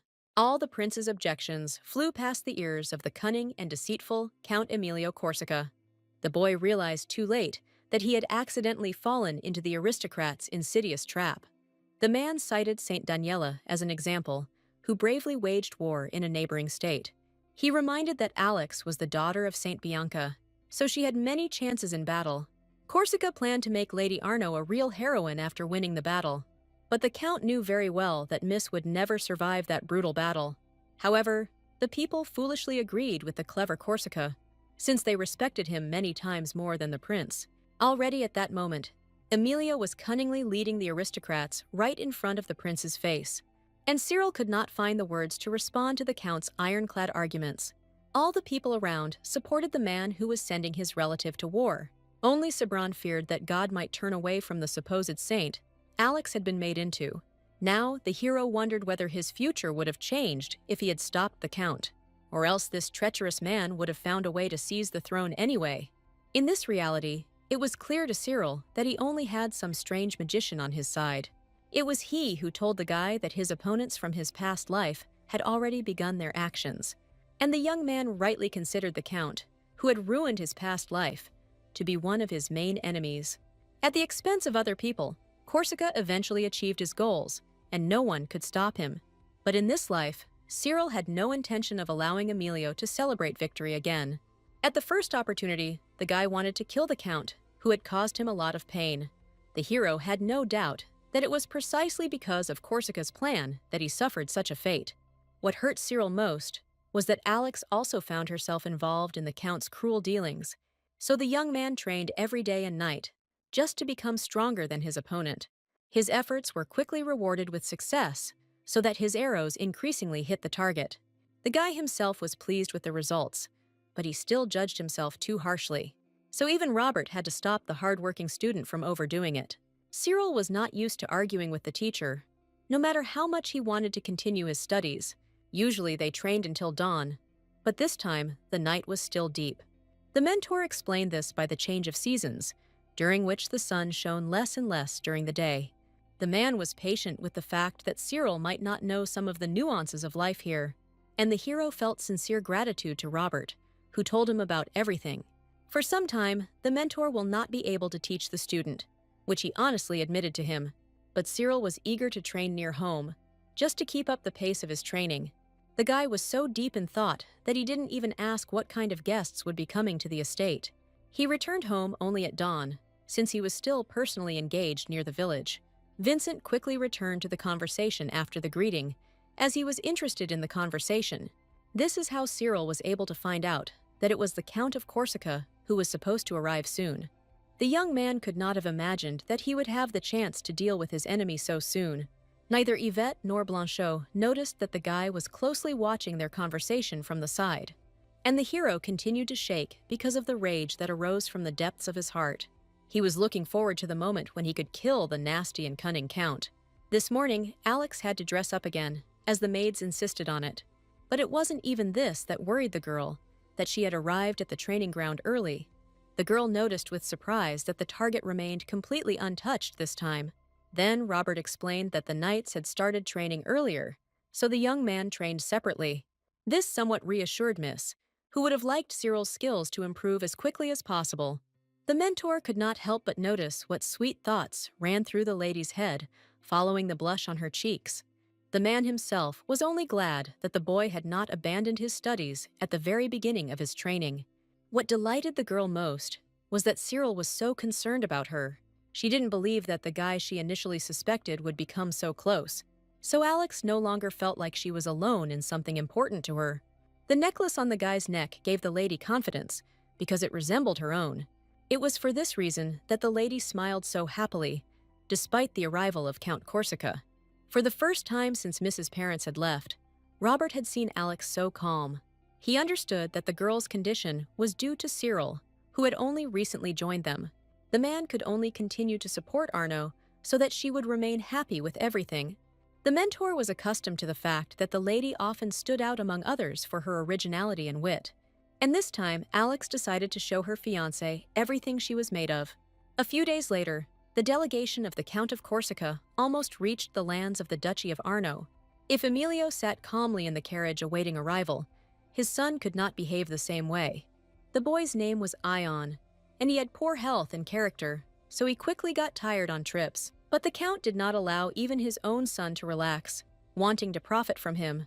Corsica rightly considered the lands of Arno to be among the most fertile in the rich empire. But the boy was not at all interested in the power that his father so strongly strove for. However, he listened to the Count in silence, since he did not dare to object to his crazy ideas. The Count's knights had almost reached the estate when they noticed something surprising ahead. Although no meeting had been arranged, knights from the Duchy of Arno rushed to them. The horses quickly approached the expensive carriage in which the Count sat with his son. Of course, this entire small detachment was led by Alex, who had planned such a surprise. Even Corsica couldn't predict that Bianca and Zachary's daughter would turn out to be so amazing. Alex could see in the man's eyes that she had made an impression on him, and this made her happy. The girl prepared the entire detachment in advance to meet her guests outside the estate. She gathered the best knights, whose task was to escort the Count to the estate of Duke Arno. They all smiled amiably at the guests, who arrived with the delegation to their territory. Only Robert remained as serious as usual, as his position required. Unlike his father, Ion decided that Alex had committed an unprecedented act of impudence by taking an army with her. It was the first time he had seen someone greet guests with knights ready for battle. But Arno was not shy about looking right inside the carriage where her guests were sitting. But the Count was not at all frightened by the situation that had developed outside the doors of his carriage. Alex also boldly met the gaze of the man who suddenly came out to meet her straight from the expensive carriage. Emilio was sure that Bianca must have had good reasons for inviting guests to the estate, so the aristocrat showed all his politeness so that the hosts would not have a bad impression of him. But Ion could not watch the friendly knights from the sidelines as easily as his father. Corsica noticed that his son was not happy with something, so he asked about the state of his beloved heir. At first, the boy did not want to admit what was tormenting him, even to his dear and close father. However, in the end, he said with disdain that he was not happy with the armed meeting that had been organized for them. The Count's face changed in a second, from kind to terrifying, which often happened to him. He recalled that, although all the knights were armed, they did not have any special protective armor. So assistants were called in to protect the guests from possible attacks from the outside. And the Count carefully made sure that his son smiled, even if it was a forced emotion. Corsica knew well the story of the surprise attack on the territory of the Duchy of Arno many years ago. Then, the already deceased ruler attacked the estate at the most inopportune moment, wanting to get it for himself. Zachary was at war, so it was Bianca who bravely responded to the attack of the insolent ruler. In Alex's actions, the Count saw a repetition of the events that happened to her mother. Ion didn't think that the girl would try her best to protect her important guests. He had rarely seen anyone take a liking to his father so quickly. But in reality, Corsica experienced completely different emotions when he watched the girl. He saw that she had achieved a lot during her training, despite her young age. However, Emilio was happy with the fact that Alex would give his son so many beautiful properties. Near the estate, all its inhabitants were already prepared to meet the delegation from the Corsica family. All this time, the hero watched from the sidelines as the man who so easily destroyed his life. He tried not to show his face among the crowd in case the Count recognized him. The guy's hands were shaking treacherously because he was terribly afraid of such a cunning opponent. Although the young man was able to train his marksmanship, he never liked real hunting. And here, Cyril needed to kill a living person with his own hands, even if he was such a bad one. Only now did the boy realize how much he was afraid of taking someone else's life. He was no longer sure that he really had the right to treat Emilio like that. Cebron was brought out of his thoughts by Alex's voice, which sounded quite close. The most unpleasant thing for Cyril was that she was talking to the son of the Count of Corsica. The former prince remembered that it was Ion who became Alex's husband in his past life. And now the hero was not ready for this meeting, because he hated this weak man. Until now, Cyril had not known why Ion had not prevented his wife's death in the past. After this meeting, the guy finally decided for himself what exactly he should do. Only Lady Arno noticed that Cebron had left much earlier than the others. The young man was so immersed in his thoughts that he did not notice the lady's attentive gaze. Meanwhile, Alex increasingly secretly watched Cyril, to whom she was indebted, from the sidelines. But now the miss was busy with guests, so she couldn't catch up with her thoughtful friend. All Cyril could think about was that the Count must have been hit by a stray arrow. The hero had no idea how useful this action would be to thwart Emilio's plans. After all, for the sake of his insidious plan, the man did not rest even at night, arranging meetings. He had long ago sent a traitor to Arno, who loyally worked only for him. It was to this man that Corsica was going to entrust one matter related to Alex. Emilio planned to do all this in a couple of days, during the hunting festival. At the same time, at a public dinner, the man managed to behave completely naturally. He pretended to be truly delighted with the dishes prepared at Arno's estate. The Count kept praising the food, which further attracted everyone's attention. But Alex's appearance did not allow Emilio to focus all his attention only on himself. The girl, with the help of her maids, dressed herself more beautifully than she had ever dressed before. She modestly complimented herself, describing herself to the guests in the best light. But even such words were received with surprise by the Corsica family, since this was not the custom. Even in such a situation, Emilio found the right words, as he was a master of eloquence. So this time, too, he praised the lady who contained so many different talents. Alex smiled sweetly in response, although inside she remained wary of this man. Only to his subordinate did the Count admit that the miss irritated him with her intelligence and correctness. He had previously guessed from the girl's description that the Arnos had raised the heiress well. But Corsica didn't need a bride who would crush his son with her character alone. Therefore, he was going to crush the girl by any means necessary to make her more obedient. Emilio knew from experience that every person has something that will definitely intimidate them, and his secret assistant fully supported the master in all his cruel decisions. So, at the hunting festival, Alex was supposed to suffer, which the Count would definitely take care of. But no one else knew about this terrible plan, so preparations were in full swing, and only Ion, like a restless ghost, walked around, not knowing what to do with himself in this place. The guy had long since gotten tired of studying people he didn't even particularly like. And even Alex couldn't brighten up the hard days of the young man whom his father brought along. In fact, since childhood, the boy did not like hunting and everything connected with it. However, he was used to the fact that no one cared about his righteous emotions and thoughts. That's why the guy quickly became embarrassed when he admitted to the girl that he felt sorry for the animals. He himself did not expect that he would ever dare to tell the truth about his feelings. Ion was quite sure that any man would condemn him for such weakness among the aristocrats. However, Alex only smiled happily at the fact that her future husband was so kind.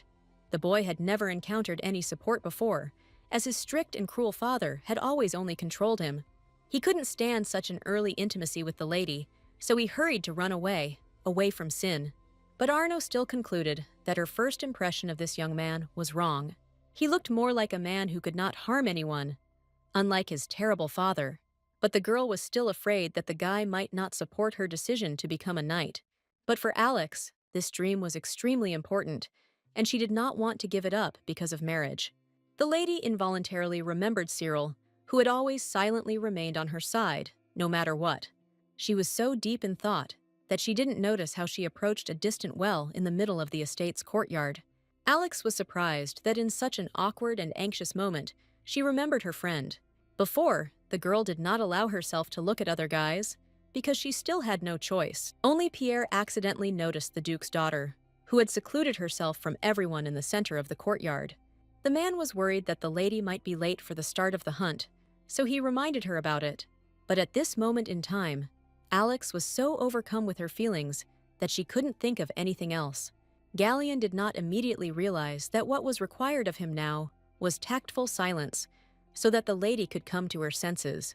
For the first time, Arno's face flushed deeply, and she couldn't hide it from the knight closest to her.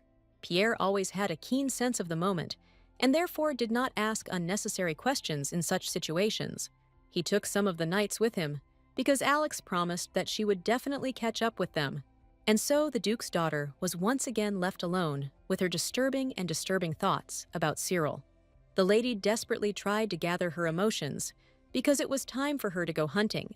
The only thing that helped the girl was the memory that Pierre and Robert had also sincerely cared for her all their lives. Only after this did Alex calm down, although she still remained too careless and inattentive. It was precisely this state of the lady that the secret assistant who served the Count of Corsica took advantage of. He mercilessly pushed Alex in the back, causing her to fall straight into the deep well in the center of the courtyard. At that moment, all the knights had gone hunting, so no one noticed the disappearance of the Duke's important daughter. It took the girl a while to surface from the cold water, which restricted her movements. At first, she thought that she had just imagined it and had fallen into that deep place by mistake. Alex was certain she had seen some movement from above, so her rescue must be close. But instead of saving the miss, the unknown person closed the lid on the edge of the deep well. When the rope fell to the bottom, Alex finally realized that her fall down had not been a mistake at all. Fear and despair took over the lady's mind. Despite the fact that she had been trained to maintain her sanity in such situations, Miss could not find an answer to the question of who would need to treat her so cruelly. The Duke's daughter was not one to give up easily and quickly, even in such difficult situations. But this time, no matter how much the girl screamed, she did not hear a single response from outside.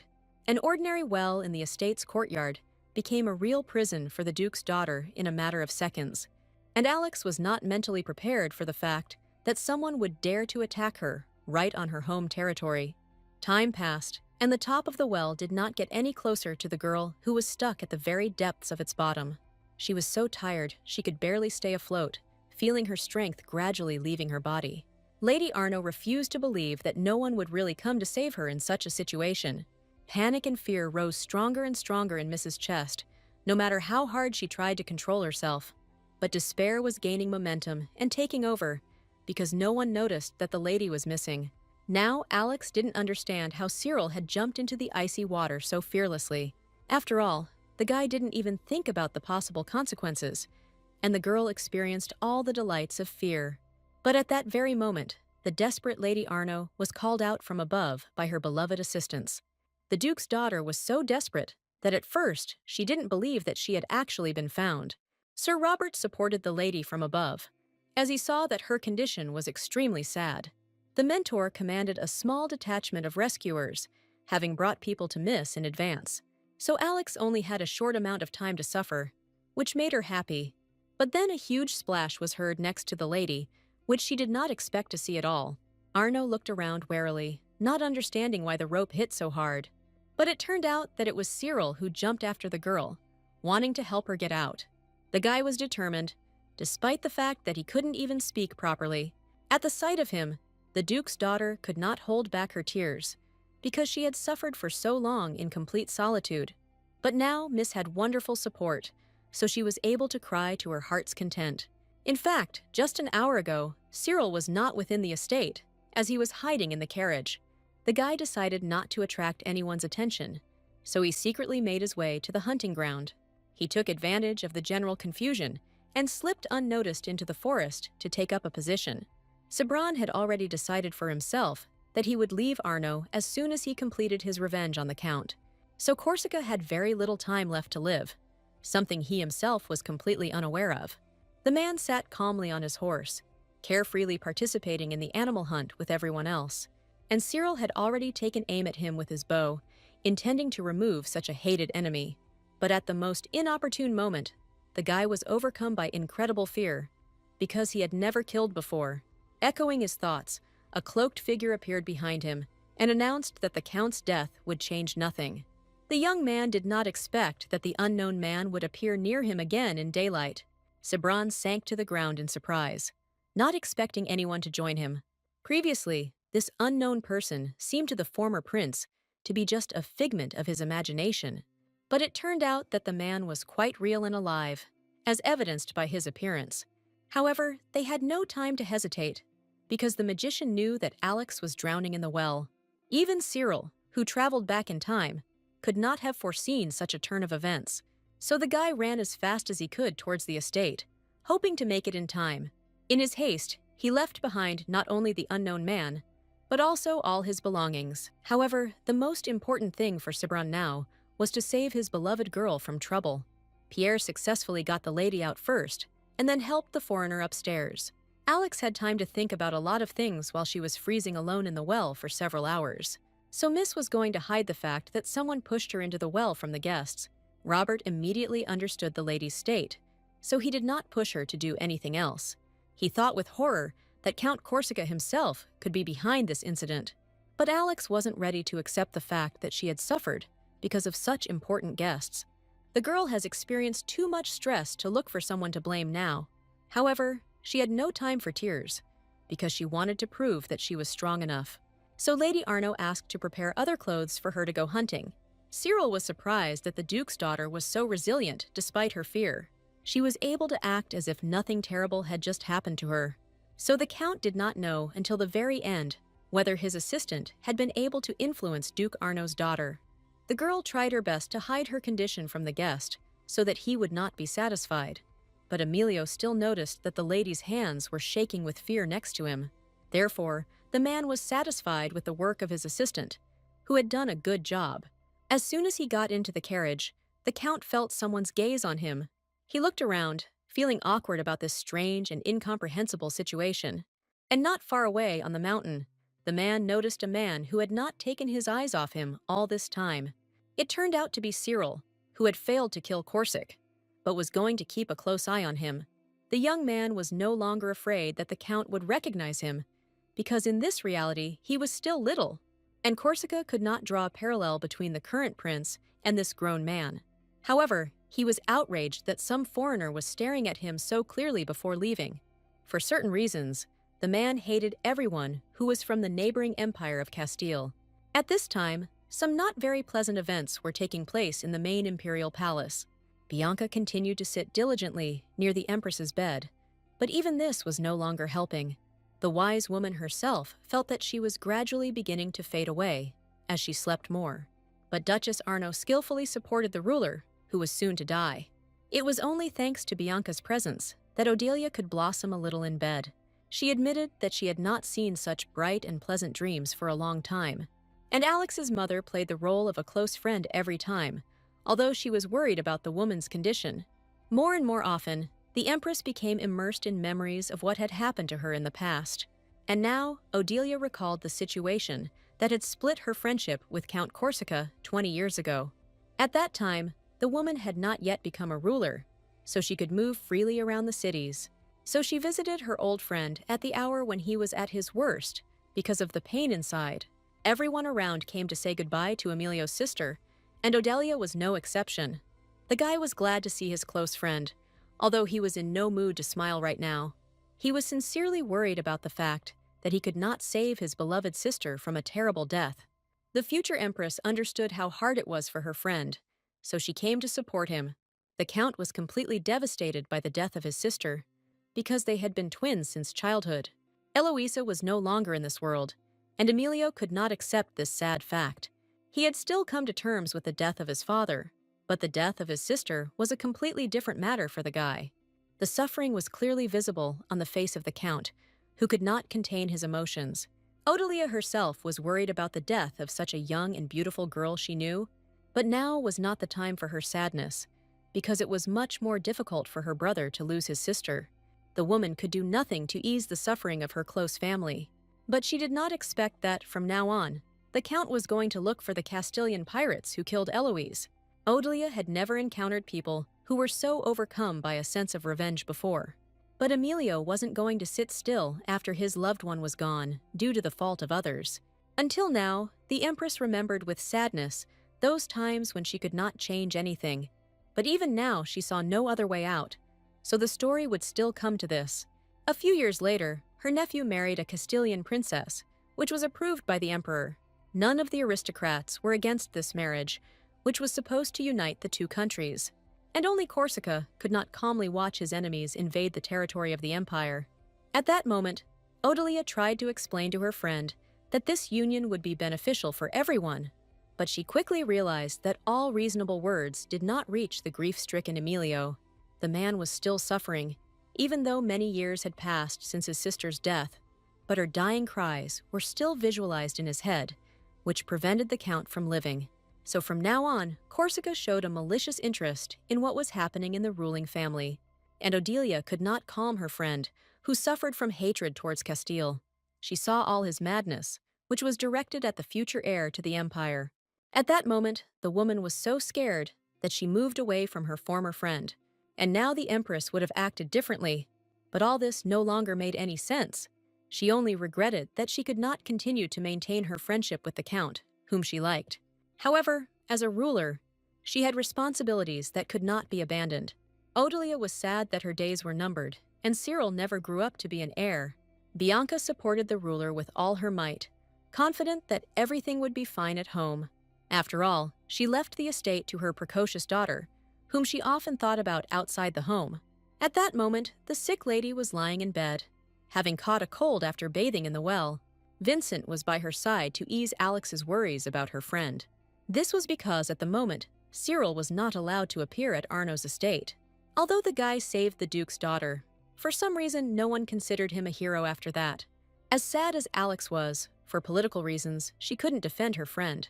Miss had no idea that a foreigner could be so repulsed by the locals out of superstitious fear. The question of the traitor troubled the minds of Robert and Langdon, who faithfully served the Arno family. The mentor was confident that none of his students would side with the Count of Corsica, but they could not verify this assumption in any way, because the traitor did not reveal himself. So, until the wedding itself, Alex could only guess who was trying to harm the lady, but the butler had no intention of sitting still while his mistress was in danger. He had long been suggesting thoughts were occupied only by the state of his beloved girl in the estate. He remembered well how much she had been shaking at the moment of her rescue from the cold well, and the guy understood that this trembling was not caused by the cold at all, but by wild fear and stress. That unknown man also did not leave Cyril's mind, as he raised many questions. He believed that the magician was on his side, but for some reason he did not give clear answers. So the former prince was completely confused by the huge number of thoughts in his head. The guy didn't quite understand what he had to do to save Alex from death. The only thing that was clear to him was that the death of the Count of Corsica saved Alex from death. The only thing that was clear to him was that the death of the Count of Corsica would not change anything in the near future. Unlike Emilio, Cyril still had no worthy allies, even though he was reborn. Even in his past life, it was too difficult for him to win the hearts of other people. The guy was distracted from his thoughts by Robert's voice, who unexpectedly knocked on his door. The mentor hadn't warned anyone about his visit, so he was lucky that the young man was still awake. Sabran was absolutely sure that he had followed all the man's instructions, so he didn't understand why he had come. It turned out that Robert had brought warm clothes for the boy, since he had nothing. Cyril was delighted to receive such pleasant help from the outside, as he was not prepared for the cold. The teacher guessed the size well, so the prince had no trouble putting on the prepared clothes. To test how warm it would be, the man invited the student to go for a walk with him. Cyril trusted Robert so much that he had no questions even when he saw Vincent. But the young man was absolutely sure that the old man would usually have been asleep for a long time at this late hour. But now, Blanchot looked as if he was saying goodbye to his beloved Cyril. The guy still couldn't speak, so he never voiced all the previously unasked questions. For some reason, it seemed to the prince that the old man was mentally praying for his well-being and health. This caused even more misunderstandings to blossom within Sabran, which he could not resolve. Vincent waved to the departing people until the very end, something he never usually did in his life. For some reason, this whole situation made Cyril feel more and more uncomfortable with each passing moment. But Robert behaved as usual, as if nothing strange had happened at that moment. In fact, the mentor had planned a test for the student, which is why he maintained such secrecy. Sabran silently carried out all the teacher's requests, without thinking about why all this was necessary.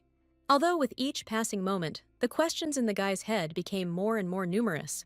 But Robert pretended to be intently studying how far the boy had advanced in shooting. The young man was surprised when the teacher found his things after the hunting festival. He completely forgot that he had never picked up the bag of food that he had taken with him on the road. So now the mentor quite rightly suspected Cyril of a possible attack on the Count.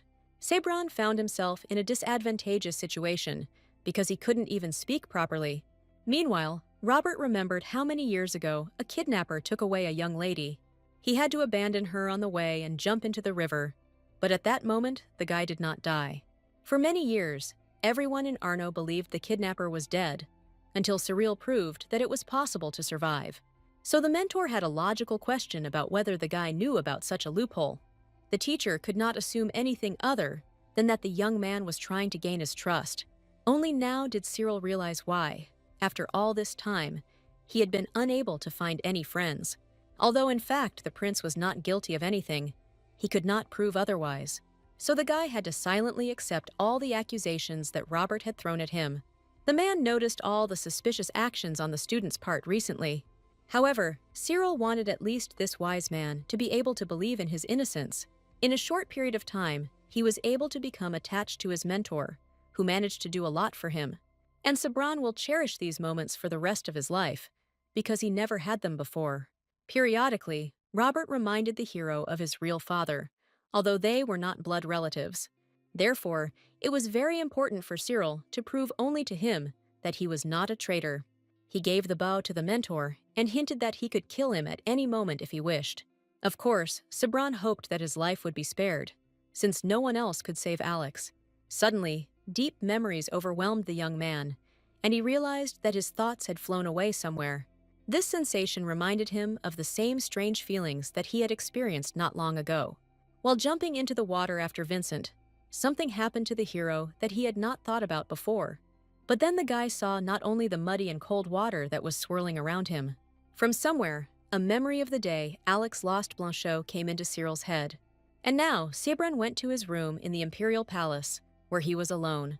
At that time, the boy's mother had just returned to her homeland, so he was not yet used to being alone.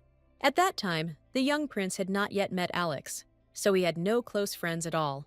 Sabran was dying to correct this injustice that had developed around him. Although he couldn't touch himself, as he was just a ghostly shell in this place, but the young man had the power to save the girl who suddenly appeared right next to him. Cyril didn't expect this outcome, so he shyly moved away from her as far as possible. But the lady didn't think any worse of the guy because he allowed himself to cry. In fact, the girl didn't even think of doubting Cyril because he had already saved her many times. She explained that she had planned to take the guy with her anyway because she believed in him. But Robert still volunteered to personally check all the young man's plans for the lady. Sabran had no idea that his mentor had no intention of doubting him, but was doing what he had to. Pierre was the most happy for Cyril, because now everyone in their company could trust him. Gallion knew that if the young man had turned out to be a spy, he would have fled at the very beginning of the investigation. But no one can be a traitor when they have such cute puppy eyes on a permanent basis. While the men were discussing the details, Alex announced that she would be studying in other lands. A few days ago, the lady underwent an initiation that allowed her to secure her lands. The butler personally ensured that the girl became a knight and owned the Duchy of Arno herself. But before she grew up, they still had a long way to go, although the plan had already been outlined. Vincent supported such a difficult decision that would not allow anyone to take away Alex's power. Zachary and Bianca would be only glad if the lady continued to rule after her marriage. And to do this, she needed to obtain the status of a knight, which Langdon had worked so hard for. The only thing that bothered the girl was that her trip to other lands had fallen through at the preparation stage. She didn't know that in fact the assistants hadn't abandoned the idea, but had put it on hold for a while. All this happened because Mrs. Parents were faced with the breakdown of the peace treaty. They didn't want their beloved daughter to be forced to lead an army of knights. So Zachary and Bianca tried to do everything to ensure that the girl's childhood remained carefree. As a noble lady, Alex could have led a calm and measured life. No one asked Lady Arno's wishes, but she didn't want to be an ordinary aristocrat. This path had to be abandoned, as those close to her noticed that Miss had already been drawn into battle. If it weren't for that assassination attempt on Alex, she would have continued peacefully preparing for her upcoming marriage. But there was an assumption that the Count of Corsica himself was behind the assassination attempt on Arno, asking for his hand in marriage. What angered the mentor most was that the man was refusing to help Zachary's troops. But the teacher did not want to put pressure on his student to give her the opportunity to decide her own fate. And Alex knew exactly what she would do in the near future, despite the danger from the outside. Even Robert didn't expect the lady's plan to be so well thought out, down to the last detail. She asked everyone to pretend that she had locked herself in a room to prepare for marriage. But in fact, the girl planned to secretly leave the estate to study knighthood. For such a difficult trip, Alex needed people he could trust. That's why she asked her assistants to check everyone the lady would take with her on the hike. This is how Cyril found himself drawn into this journey, although he had nothing against it. Robert had thought out in advance the route that Pierre, Alex, and the foreigner would take. He sent them to the Neustria family, where his good friend, who could be trusted, lived. Gallio's mentor gave him a chess piece, which would signal that they were friends. Pierre had heard before that Robert had a chess friend, but he didn't know all the details. But problems arose after just a few days of travel, and the friends had not yet left the Arno. Pierre was worried about the condition of Cyril's feet, under whose nails pus had already begun to accumulate. The guy himself did not expect that he would be so unprepared for further travel. Even Alex couldn't calmly accept the fact that the young man's nails needed to be urgently removed. But if there was no other way out, the lady would prefer to get her friend back on his feet as quickly as possible. So she supported Pierre's crazy idea that they should go down to the village. Alex remembered how brave Cyril could be, so she had no doubt that he could handle it. But the hero himself was afraid to even think about what lay ahead because of problems with his toenails. Sabran had never experienced such intense shame in his entire life. He would have understood if he had been wounded by a sword, but his current situation was more dire. Alex continued to cheerfully support her friend, but this didn't make things any easier for him. Soon the whole company arrived at the first village where Sabran could receive assistance. Pierre immediately gave instructions to Lady Arno that from now on they would play the role of ordinary brother and sister. It was no trouble for the girl to address Gallio in this way, whom she already considered an older brother. Since Cyril still couldn't speak, there certainly wouldn't be any problems with him. Pierre was the happiest of all at the opportunity to finally eat warm food and swim in warm water. When he stepped forward, Alex told how warmly she had interacted with Gaston and Pierre as a child. Then the boys really were like real older brothers to the little lady. It was from then on that the girl began to look up to Gallio, who was a good example for her. Cyril listened with interest to this short story about part of Arno's life as a child. These were the moments that had previously been unknown to him, the ones that made Alex who he recognized. But the girl was able to grow into a beautiful and mischievous woman who retained her wisdom. And only now were Sabran discovering the character traits of the lady who was trying to be like her brother. Gallion made the former prince feel admiration and respect for him, so the young man could well understand the feelings of the lady who was looking up to the knight. But now all his thoughts were occupied only by his legs, which were very painful due to the suppuration. As soon as they arrived at the village, one of the old women immediately helped Cyril with his legs. None of the team expected that if he did, the boy would lose his limbs. Pierre was especially outraged by the old woman's words, deciding that she was an ordinary charlatan. But Grandma knew for sure that pus was not something to joke about, so Cyril was very lucky to have her. The company was not nearly as well prepared in terms of medicine, so it could not argue. Gallio was glad that they had come down from the mountains in time and had not continued on their way. Along the way, many people showed interest in the travelers out of pure curiosity and kindness, and the knight told each one that they were looking for a snow leopard skin for the Castilian lady. The good-natured merchant informed us that another group of people had passed through here not long ago. He, as usual, asked where these strangers were heading, which was what everyone was interested in, but their leader, with a terrible scar on his face, made it clear to the man that he had better not ask questions. The merchant had never encountered such an unfriendly and angry person before, but what bothered the commoner most was that the children next to that man were confused, as if they had actually been stolen a long time ago and were now being taken to other lands for sale. Pierre had not heard for a long time about the slave trade, which was prohibited in their country. But since the people were heading to a neighboring state, the merchant did not say anything. Even Cyril remembered the slave trade, as he had read about it in documents in the palace. True, the guy could not remember the details of the incident he had heard about. Meanwhile, Alex helped the old woman with vegetables, thereby paying for the housing provided. But by chance, she noticed a guy not far from her, whom she recognized as her old friend. It was definitely Gaston, with whom the girl had been in close contact since childhood at the estate. She couldn't help but turn to this guy, although at first she couldn't believe her eyes. The young man turned around, and the lady clearly recognized in him the man she perceived as a brother. Langdon's son immediately recognized Alex, as they knew each other well. Both of them were amazed, because neither of them expected to see each other suddenly. Although Miss was glad to see her friend, she had no idea what situation he was in. Gaston was not allowed to tell anyone about his affairs, because they were practically illegal. Each lied about their location, as they had different reasons for doing so. But now it became clear that the lady was not preparing for the engagement at all, while sitting in Arno's estate. But the guy didn't undergo nightly training with the Count of Corsica, as he had told everyone before. At that moment, Cyril went out to look for Alex, who had been very late on her walk. He immediately noticed a girl who was talking to a man he had never met before. But then some tall man accidentally touched the young man with his shoulder, and he didn't even notice it. Sabran was still unsteady on his feet, so he fell even from such a light poke. Cyril was completely at a loss because of the incident, because too much had fallen on him. The man did not pass by when he saw this situation and offered his hand to the person he had dropped. As soon as the former prince looked at the stranger's face, he realized that he had seen him somewhere before. But right now, memory refused to give clear answers to the questions of who the man was.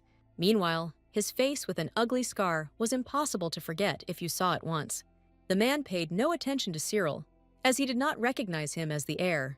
Instead, he called Gaston, and the boy became visibly frightened as the leader approached. Langdon's son immediately reported that the horses were ready and they could set off. He could only hope that the girl would keep the fact that she had seen him a secret. Gaston had too little time for further conversation, so he ran away. And Alex was left with a bunch of questions that she couldn't ask her close childhood friend. The young man was forced to serve the people to whom he was subordinate. But Gaston's soul still lived in the Arnaud estate, where he had been educated since childhood. Cyril only now recognized Yvette's brother, as he had never met him before. The vague feeling that these two were familiar to him still did not leave the hero. Suddenly, he remembered where exactly he had seen Gaston, with his scary-looking mentor. Horror gripped the prince's mind as he realized how important these people were in the future. They were the main followers of the Count of Corsica, and helped only him in everything. So this guy's fate was clear to Sebron unless he tried to change it. Otherwise, this good young man will quickly take the Count's side, even if he doesn't want to. Alex was as lost in thought as Cyril, although she had her own reasons for it. The guy was sad to realize that in the future, the lady was betrayed by such a close person.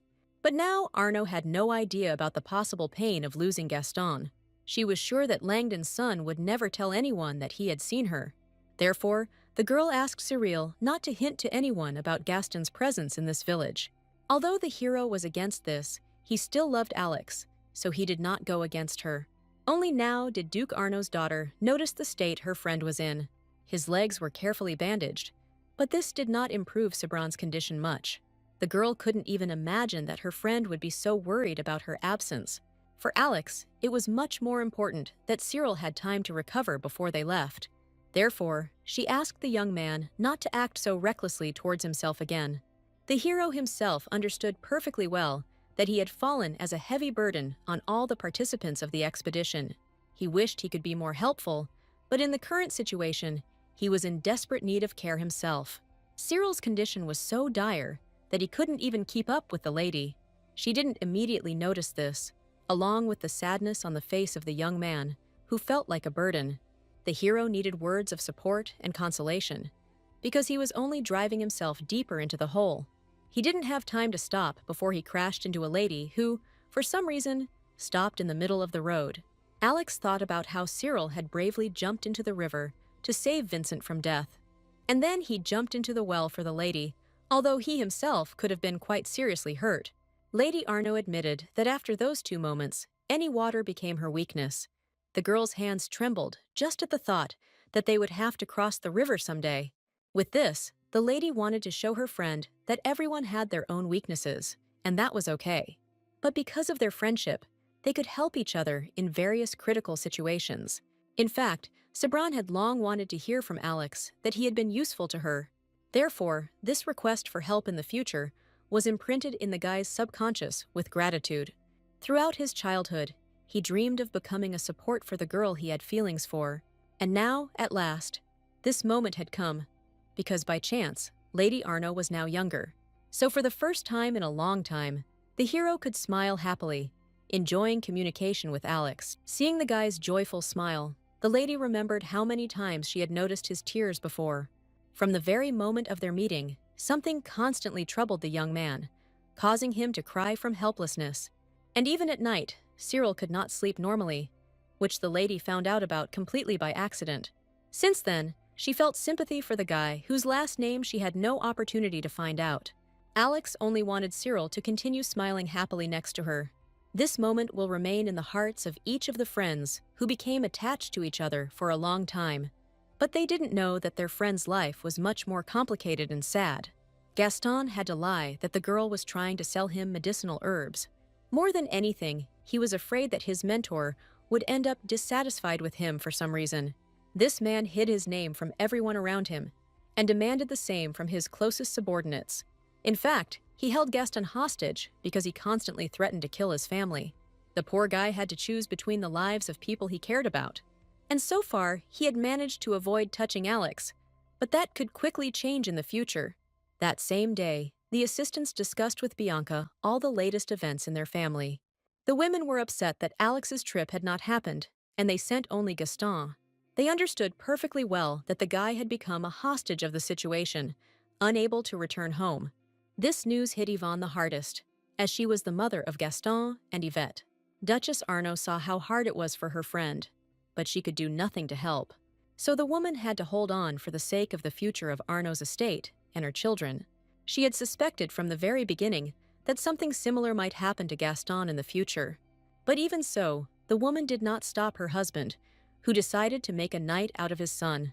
She could only hope that this good boy would not suffer because of the adult's decisions. Meanwhile, Alex's company was still in the village, recuperating. Cyril tried to help his grandmother in everything, but he could not ignore Lady Arnaud's condition. He constantly noticed that a thoughtful and sad expression involuntarily crossed her face. No matter how hard Alex tried to be strong, she couldn't shake off her worries about Gaston. Pierre worked hard to be fully prepared for the further journey. The man needed to find horses somewhere, although this was not originally planned. But he was able to find out that there would be a difficult place where the horses could make the journey easier. As usual, Cyril went after the lady and accidentally overheard part of her conversation. It turned out that Alex was very worried about whether they had really missed the slave traders in the village. Pierre couldn't say anything specific, but he knew that children of different ages were constantly disappearing. Only now did Sebron remember that he had once read about a similar incident at the estate. Then the curious Alex, with a purpose unknown to him, went through all the old palace files. This is how the girl accidentally stumbled upon information about the disappearance of a bunch of children. She was surprised that no one started looking for the missing people, who might have been enslaved. At that moment, Cyril was not interested in who benefited from this business and for what purpose. But now he had to face this situation personally, so he had to think. Once again, Alex involuntarily pursed her lips, which betrayed her deep thoughtfulness. The girl began to monotonously help Pierre, although her thoughts were elsewhere. The man knew his mistress well, so he could not help but notice her strange state. Lady Arnaud didn't expect Gallion to suddenly tug at her pigtail to get her attention. Seeing this, Cyril could hardly resist interfering in the conversation between his friends. But in reality, Pierre was simply using this method to get Alex to look at him. He remembered that if a lady didn't like something, she wouldn't be able to listen to others properly. The Duke's daughter had completely forgotten how attentive her mentor had been since childhood. She really did think constantly about going back and taking Gaston with her. This is what the lady anxiously voiced to Gallio in the hope that he would support her decision. Alex was unsure until the very end whether she should confess her worries to the knight. Only Cyril understood perfectly well how much courage it took for the girl to do this. After all, she herself asked him to keep everything a secret, but in the end, she couldn't withstand the moral pressure. Sebron felt partly envious, because Sir Pierre turned out to be a reliable man for the lady, while the guy was not sure that the miss would go to him for advice if needed. However, contrary to Alex's expectations, Gallion immediately refused her request. Duke Arnaud's daughter could not believe her ears, because Gaston was close to the knight. The girl hoped that she would be able to smile like before next to the guy who was dear to her. But Pierre wisely noted that the young man had a secret that he could not reveal to anyone. No matter how much the lady worried about her friend, it would not have been possible to take him away so easily. But Gallion was the leader of the group and could not risk the lady, whose identity had to be hidden. In an attempt to save Langdon's son, there was a high chance that someone would recognize Alex. Although the man's words contradicted the lady's feelings, she could not help but agree with him. Arnaud still hadn't learned to let go of people who were in perceived danger. But she was lucky, because the wise Pierre was always there to support the girl. Only with the help of the knight did Miss realize how childish her desires had been until now. Gallion was only glad that Alex was growing internally right before his eyes. The girl completely trusted the knight, who had already proven his loyalty to her in business many times. And this time, the man said that an order from the Duke's daughter would be higher than an order from the butler. Only now did Alex realize that Pierre was ready to break his promises to the estate for her. However, the time came when the lady needed to learn to take responsibility for her actions. Therefore, she did not change their original travel plan so as not to spoil anything. Gallia was pleased that they did not have to break the peace with each other. However, business did not wait, so the man ended their short conversation in private. As soon as Pierre turned the corner, his attentiveness made him notice something. There were barely noticeable traces of Cyril on the ground, although the boy himself never showed himself to his friends. Gallio certainly could not have been mistaken in his observations, since he had been trained in this since childhood. But he did not inform the lady that their friend had run away for some reason. At this point, Sabran was not ready to talk to anyone from the company he was traveling with. The guy was completely overwhelmed by emotions when he accidentally saw a picture he was not prepared for. It would seem that Alex was simply expressing boundless respect for the elder who cared for her. But the girl's face at that moment was flushed and too cute for the former prince. He ran away only because envy of Pierre was tearing him apart from the inside. Before, the hero would never have thought that he would miss Alex so much, who was nearby. Within a few days, the whole company was ready to move out. As the preparations were complete, Gallion only now realized that Cyril might not know how to ride a horse. In fact, this was one of the best skills of the former prince, who trained a lot. Back in the imperial palace, Alex personally taught him some important aspects of riding. The girl always spoke about horses with a joyful smile, because she loved riding them.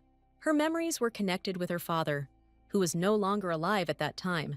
However, in this reality, the guy pretended to have lost his memory, so he did not admit to his ability. Then Pierre easily asked Alex to carry Cyril on his horse the rest of the way. Lady Arno did not expect to be given such a huge responsibility so quickly. Gallio's request was quite logical, since he could only get 2 small horses. From the girl's face, Cyril could see how embarrassed she was by the forced situation. She tried not to meet the young man's gaze, so as not to blush even more. The guy could understand the lady because she was the Duke's daughter, and such incidents happened here. To his surprise, Alex quickly agreed to her new mission, which the hero did not expect. But he himself no longer had the right to refuse, since there was no other way out anyway.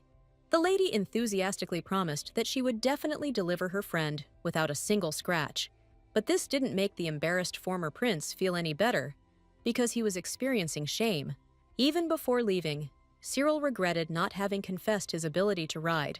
Sweat poured down Sabran's face from excitement, which only made him feel even more worried. In a panic, the guy couldn't find anything to hold on to during their trip. So Alex herself showed the young man exactly how to hold her so that everyone would be comfortable. The girl delicately ignored her friend's red face, as she did not want to embarrass him. So the whole company was ready to move on to the neighboring territories. Their journey lasted so long that the young man had time to get used to this type of travel. But soon, the friends encountered an unexpected obstacle in the form of a flooded river. Pierre immediately realized that they would have to cross it only on horseback, practically by swimming. Alex investigated the surrounding area, but there was no bridge around. Meanwhile, the girl was able to see flags that belonged to a neighboring state. It was beneficial for the girl to contact people on the other side to ask for help. But even for this, they first had to cross a turbulent river. Besides, Gallio doubted that Count Nestria would be kind to them. He had previously had to deal with this stern man because he needed help. However, the man refused without hesitation, as he was only concerned about his own country. No matter how much Zachary talked to the aristocrat, it did not lead to positive results. The Count stood firm in his desire to protect only what belonged to him. So even now, Pierre was not sure how the owner of the territory would react to their arrival. Robert knew in advance about the ruler's character, so he sent them to his chess friend. So the company had no choice but to stick to the original plan. And for this reason, Gallio gave the order to cross the river precisely in this stormy place. Alex froze in horror, as she was not mentally prepared for such a situation. The girl's condition did not escape the notice of Cyril, who always kept a close eye on her. It was clear that this river was narrower than the Arno, but even so, the lady's fear was high. It was only because of the recent rains that the water level had risen, which frightened Miss to death. She couldn't even think about actually crossing the water with the help of a horse. Cyril's mind flashed back to the moment when Alex had confessed her newfound weakness to him. Pierre was the first to fearlessly head into the water, because there was nothing dangerous about this crossing. It was only after a minute that he noticed that Lady Arno, for some reason, was not following him evenly. The Duke's daughter was so frightened that she could hardly command her horse to move forward. The animal itself behaved as if it never wanted to cross the river. Galileo found the horse's behavior strange, as it had never had such problems before. Only Sabran understood why this situation happened specifically with Alex's horse. Despite his young age, he absorbed well all the lessons from wise adults. So the boy remembered Alex's words about horses being very empathetic animals. Lady Arno believed that if the rider trembled with fear, the animal would support him. And now the girl could not move a finger from the horror that gripped her entire body. So the lady's fate was once again in the hands of Cyril, who had no intention of abandoning her halfway. Pierre was too busy with his own horse to help his lady cross the river. But Alex needed all the help she could get, because she couldn't do anything on her own. So the hero boldly jumped straight into the water to take the reins that controlled the horse. Now the young man could only support the miss for whom he had feelings in this way. And for the sake of his beloved, Cyril was ready to do anything, so he ignored the icy cold of the water. Pierre rushed to help, but Sabran managed to get Alex across the river himself. Galileo took one look at the foreigner to realize that he was frozen to death. Summer had long since passed, so Cyril received no warmth from the cold weather or water.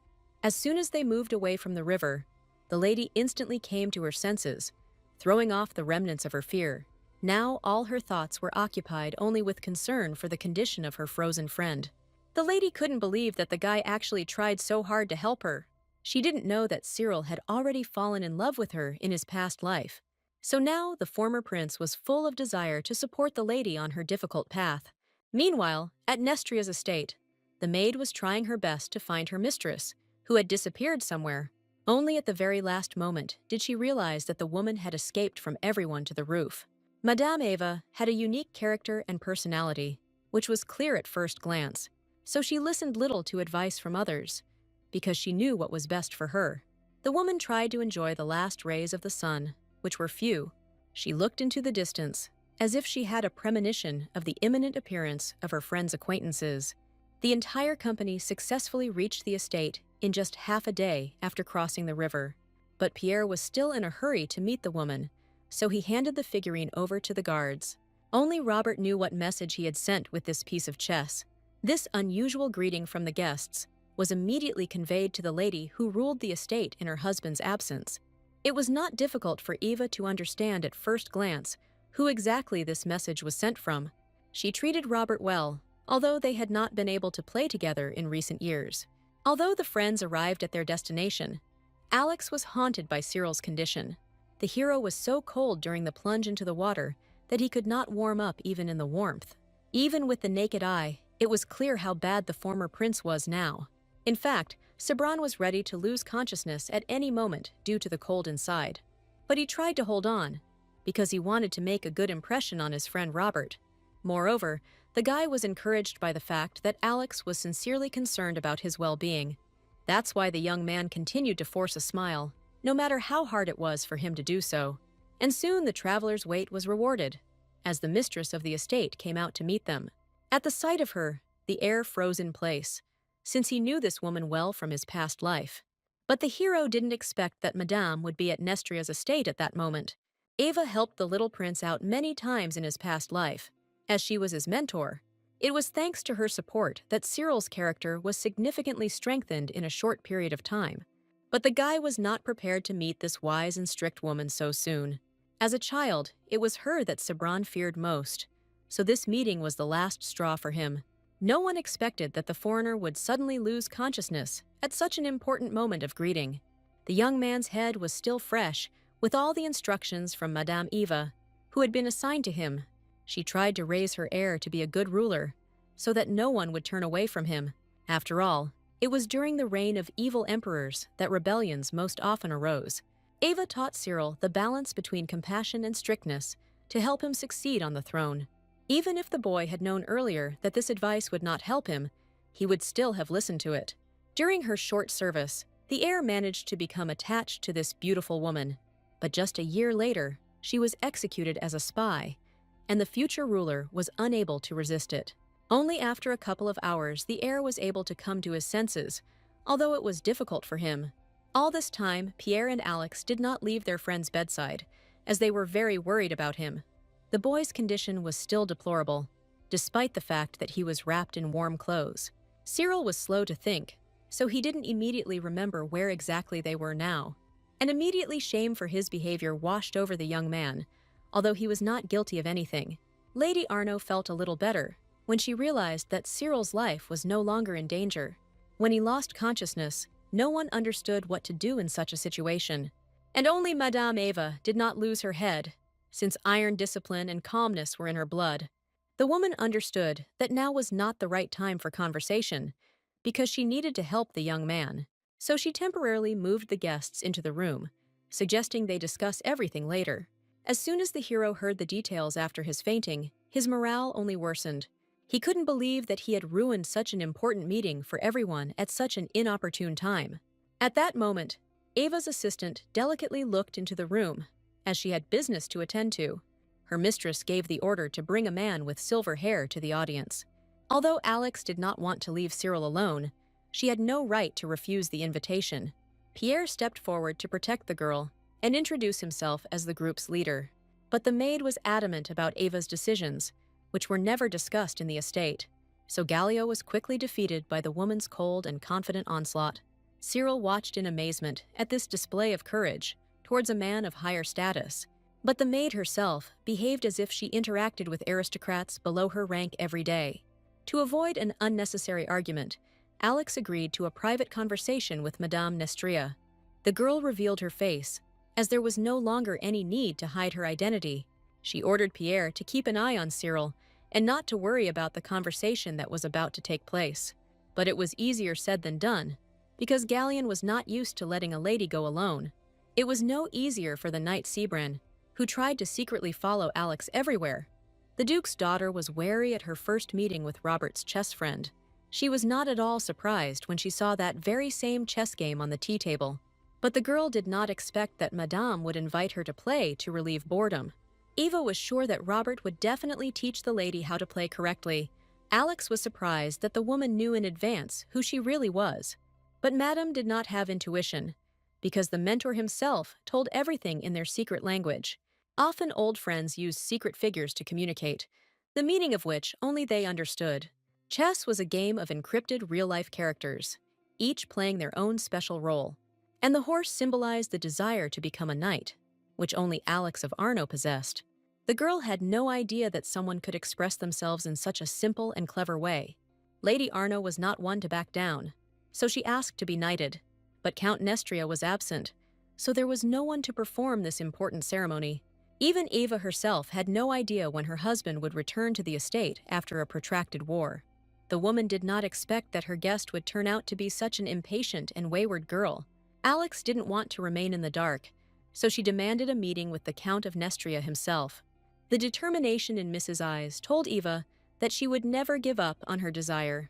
Alex was not in a hurry with the initiation for no reason, because she had good reasons for it. There was a high probability that Gaston had nevertheless found himself drawn into an unpleasant and dangerous situation. So circumstances developed in such a way that the lady needed support from Count Nestria. Eva was a smart enough woman to guess that there was a connection to the slave trade. Pierre had already said this, but no one knew how and why children were stolen.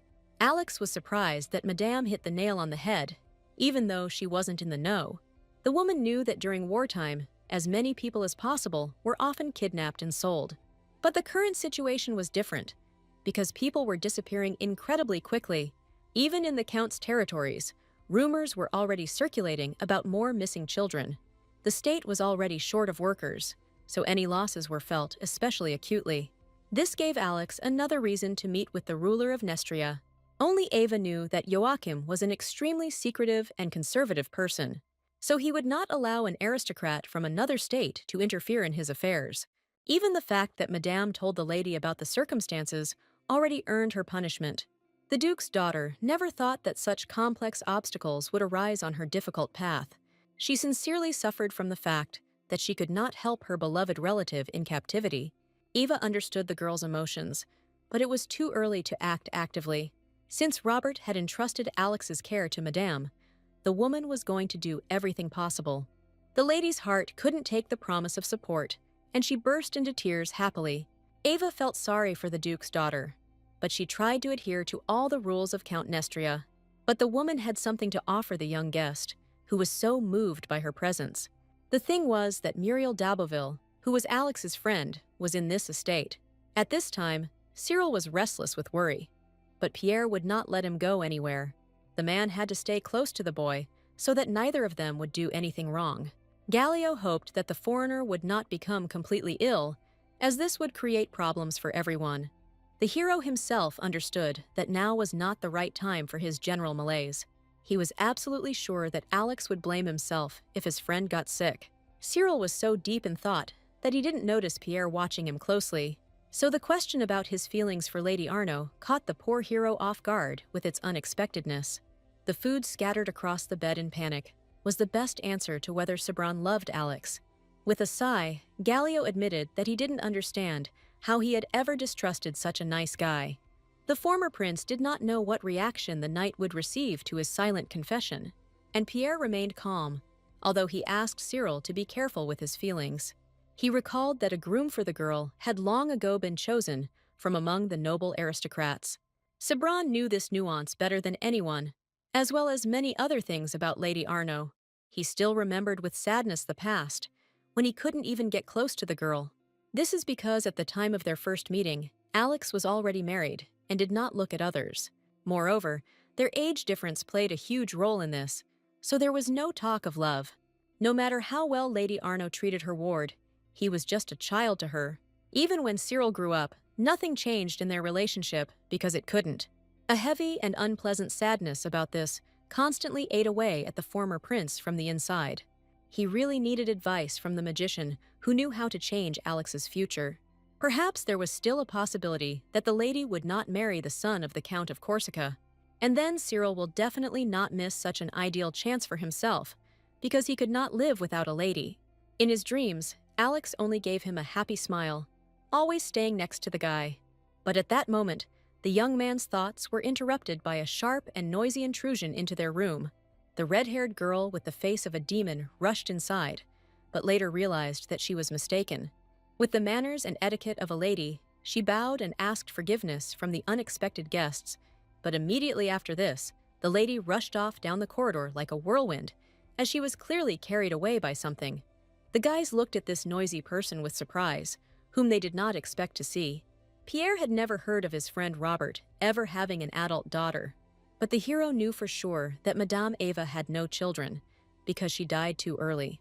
Suddenly, the red-haired lady returned, as she urgently needed any help. It turned out that the search for the girl had almost reached a dead end, and the thief must definitely be caught.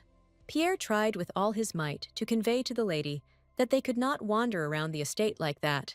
Cyril hadn't yet had time to come to his senses to chase after the unknown lady at such speed.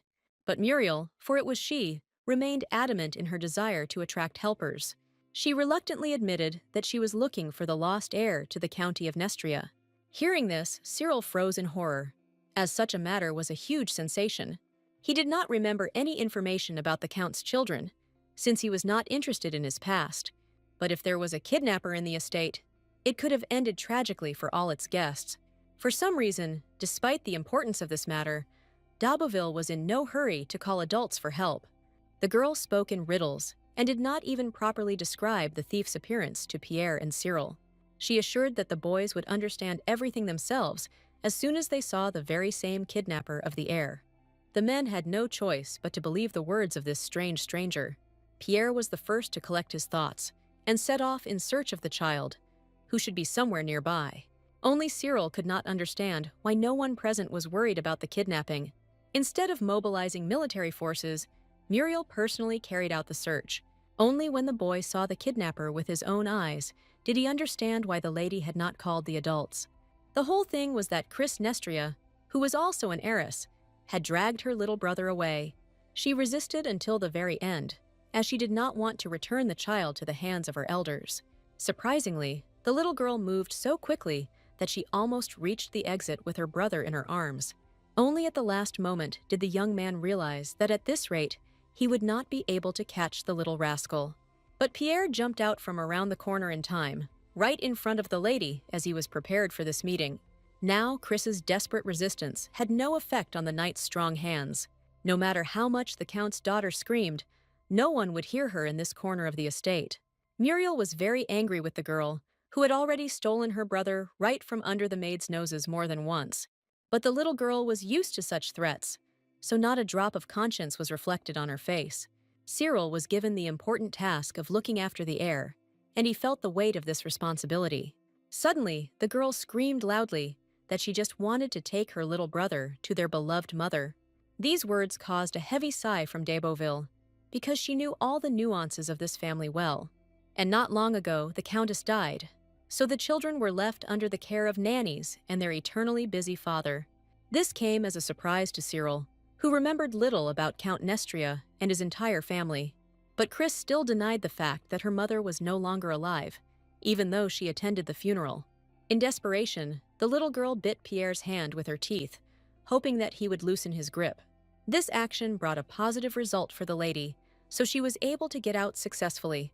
But Muriel didn't chase after the baby, because she understood how hard it was for her now. The girl chose her own way of grieving, and no one wanted to stop her from continuing to grieve over her mother's death. Gallion had not previously heard the news that the Count's wife had died suddenly not long ago. D'Auboville confirmed this, as she regretted that she had not managed to arrive with Eva before the funeral. Only Cyril, who was still holding the heir, was puzzled for a slightly different reason.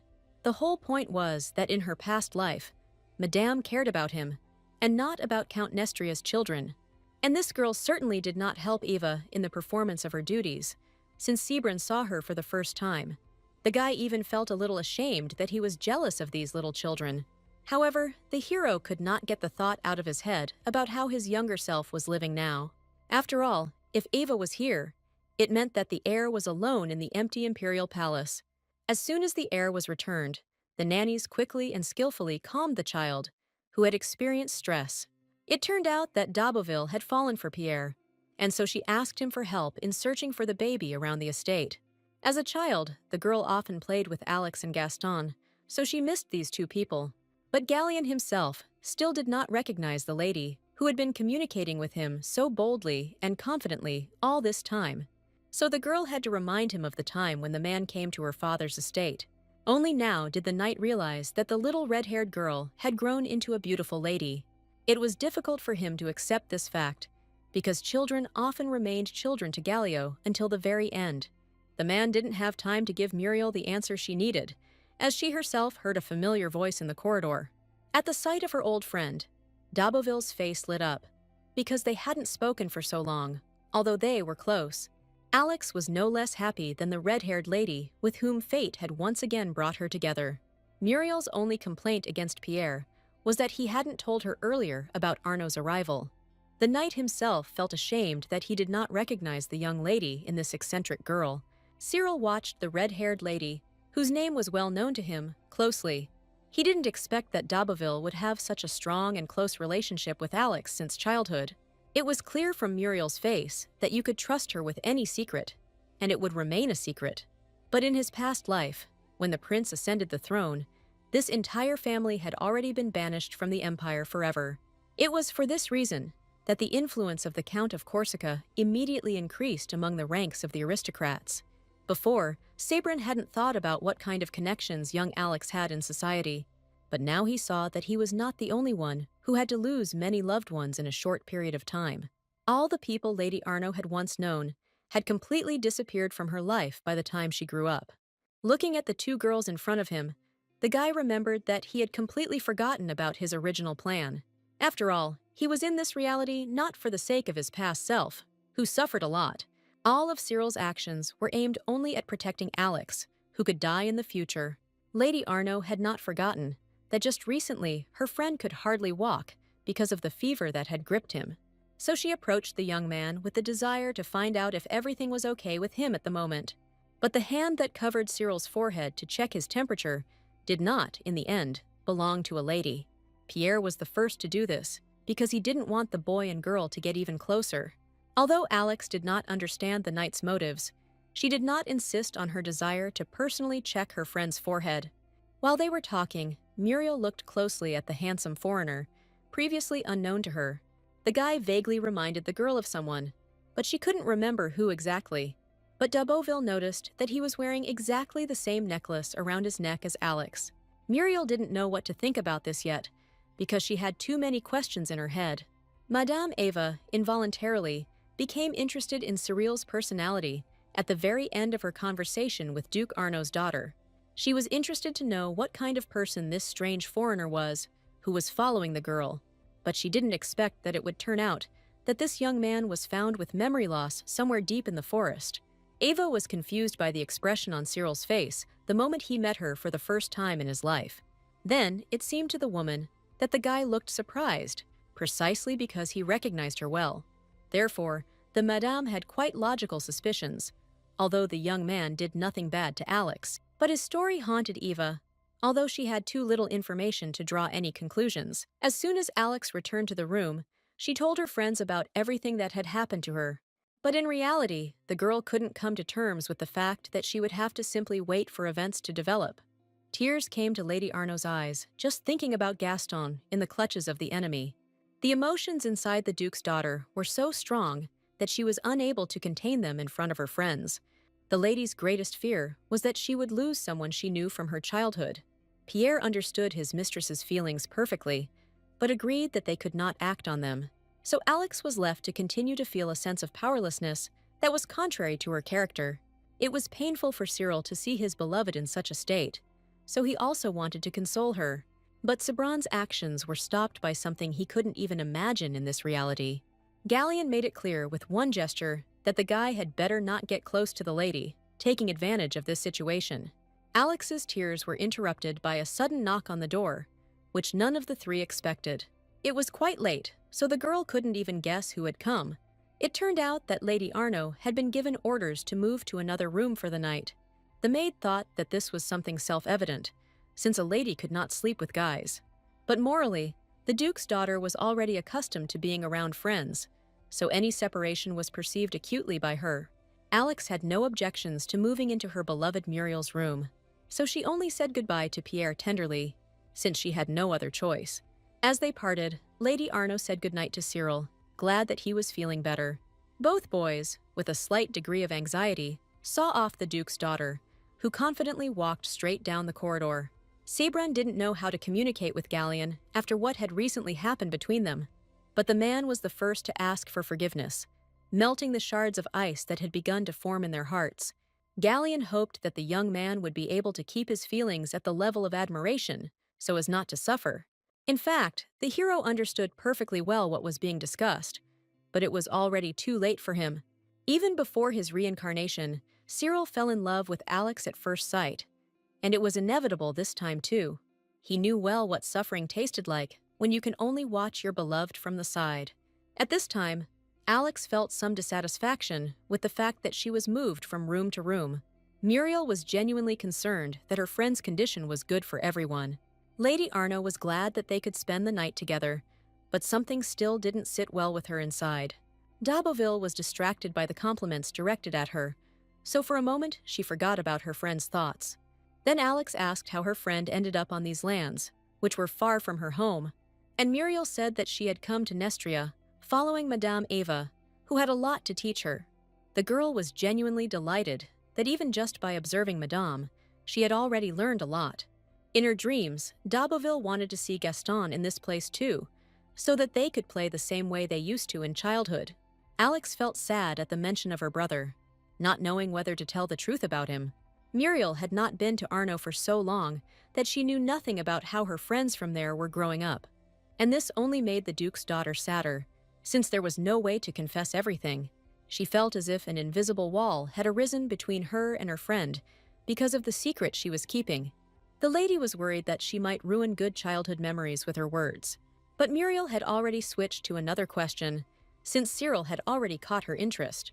D'Auboville was one of those who could not leave without the truth if something caught his attention to the depths of his soul. And the girl remembered well that the foreigner was wearing a necklace that had once been given to the Duke's daughter. It was Madame de Beauville who created such beauty from rare materials and sent it to the Duchess of Arnault. Alex herself once suspected that the guy had her necklace because they were very similar. It took Lady Arnault several hours to fully recount all the events, but the girls were in no hurry. Muriel was surprised by how much had happened in her friend's life in such a short time. Alex also shared that, during the trip, it was she who carried the young man on horseback so that he would not be overweight. At that moment, the girl was in such a hurry to get to Nestria that she forgot all the rules of etiquette. But in reality, Alex herself barely overcame the embarrassment of being so close to a good friend. Miss perceived Cyril as her brother, because that was the kind of relationship she built with all the guys. But when the young man boldly jumped into the river for her, something clicked in Alex's head, and it didn't give her any peace. Until now, the Duke's daughter did not understand why her feelings for Cyril had undergone incomprehensible changes. Muriel listened carefully to her friend before making any strong conclusions about the situation. She casually asked if Alex would feel awkward if Gaston were in Cyril's place. D'Auboville took one look at Miss to understand that there would be no awkwardness in Gaston's presence. This led the red-haired lady to the idea that her friend did not actually perceive the guy as a brother. Alex hadn't thought about this option before, because it was easier for her to think the same way as usual. But after Muriel's words, various images of Cyril began to pop up in the Duke's daughter's head. In such a short time, a lot of good things happened between them, which only strengthened their relationship. The fact that the young man was ready to save the lady in any situation greatly won over her attitude towards him. And only now did the girl realize that she had never felt exactly these emotions towards anyone else. Looking at the confident and fearless Cyril, she wanted to continue to be close to him. So Lady Arnault confessed to her friend that the foreigner was a completely different person to her. But Alex had no idea what to do with her suddenly awakened love for the guy. To receive knighthood for the Duke's daughter, the entire company went to Nestria. Along the way, they accidentally learned that Gaston was involved in some bad business, about which he kept silent. And now the whole company had no idea if they could do anything to help Langdon's poor son.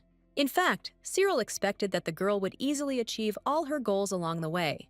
But it turned out that becoming a knight with the help of a count from another country was not so simple. Moreover, Alex fell into the hands of Eva, who could not allow her to walk around without a dress. This order came as a surprise to the lady, who was not used to dressing up even when visiting. But the woman could not allow the girl to behave in a manner that was not in accordance with etiquette. She smiled and allowed Alex to put on one of her dresses, which were already quite small. But such kindness did not ease the girl's condition, which was already upset. Only now did she realize that she had left one strict teacher to go to another. Pierre suggested that Eva was so cruel because of her involvement in the affairs of the imperial family. But Cyril knew for sure that the woman's character was initially so harsh. The boy still remembered his fear during his training with Madame when he was little. But as soon as the young man met Alex's gaze, he immediately blossomed into a sweet smile. The girl didn't expect this from her friend, as she was now watching him more closely. She couldn't get the declaration of love for Cyril, which she told her friend yesterday, out of her head. So now Lady Arnault blushed next to the foreigner, even if there was no reason for it. From the moment Miss accepted her feelings, Cyril constantly seemed sweet to her. The Duke's daughter could no longer remain calm in the company of her friends, as her thoughts disturbed her, so she ran away under the pretext that she was ordered to change into a dress. The hero did not understand the girl's behavior, because he could not imagine that she loved him, so the guy felt like he had a broken compass that couldn't show him the way. That evening, all the guests at the estate had a common dinner with the owners of this place. But Cyril was only anxiously awaiting the arrival of Alex, who for some reason was late for dinner. As Eva passed by the young man, she couldn't help but notice his good table manners. The woman concluded out loud that the guy had probably been specially trained in this skill. The hero did not say that it was the madam who instilled in him the rules of behavior in childhood. But this comment served as confirmation for Gallio of his thoughts that Cyril was rich. Only the guy noticed that Eva was now teaching the Count's children everything. And young Lady Chris did not try at all to behave properly at the table, as the aristocrat believed. Of course, the woman couldn't help but reprimand the little girl so that she would correct her behavior.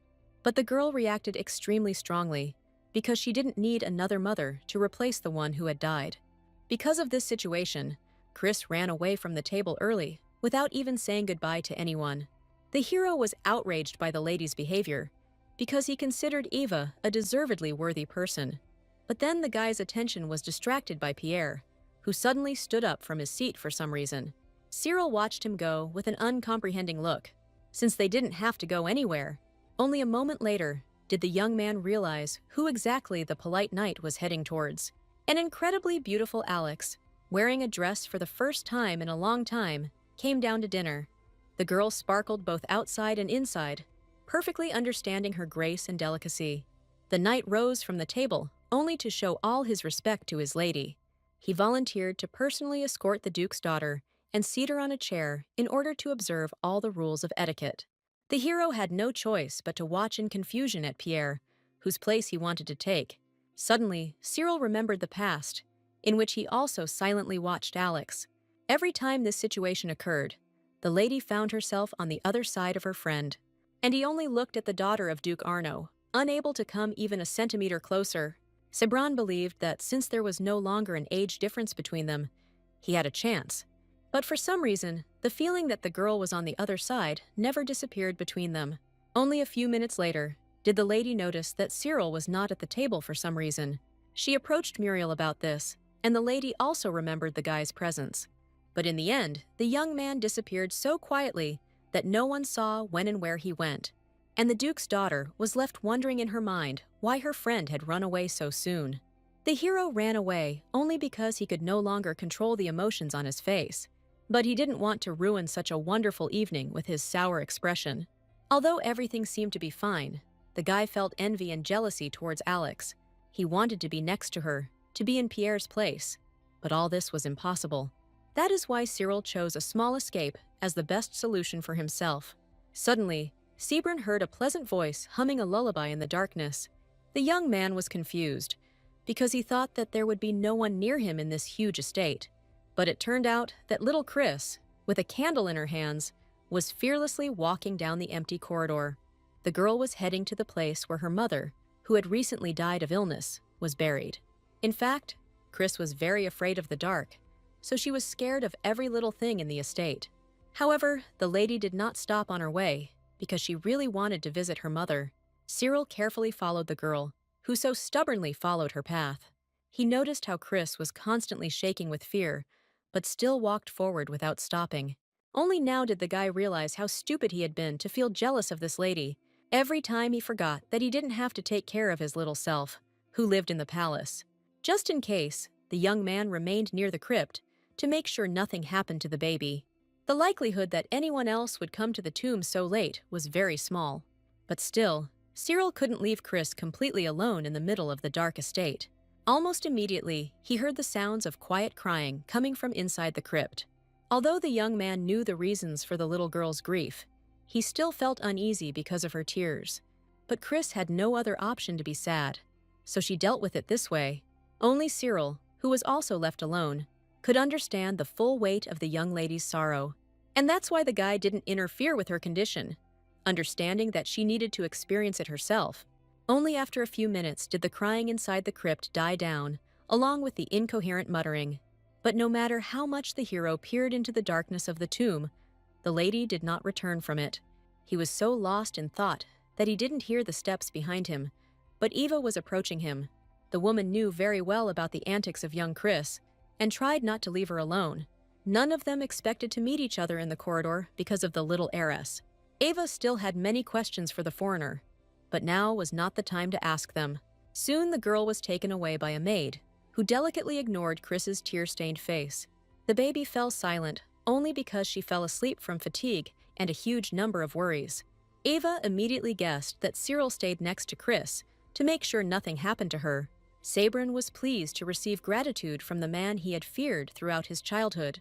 But it was not Eva who taught him this kindness, although she contributed a lot to the prince's character. The young man inherited all his good character traits from Alex, who always supported him. The girl's smile said that the prince was no longer alone, so he did not need to suffer. Suddenly, Madame shared rumors that she was going to take the place of the deceased countess. Cyril had no idea that anyone could think like that, because nothing like that had happened in the past.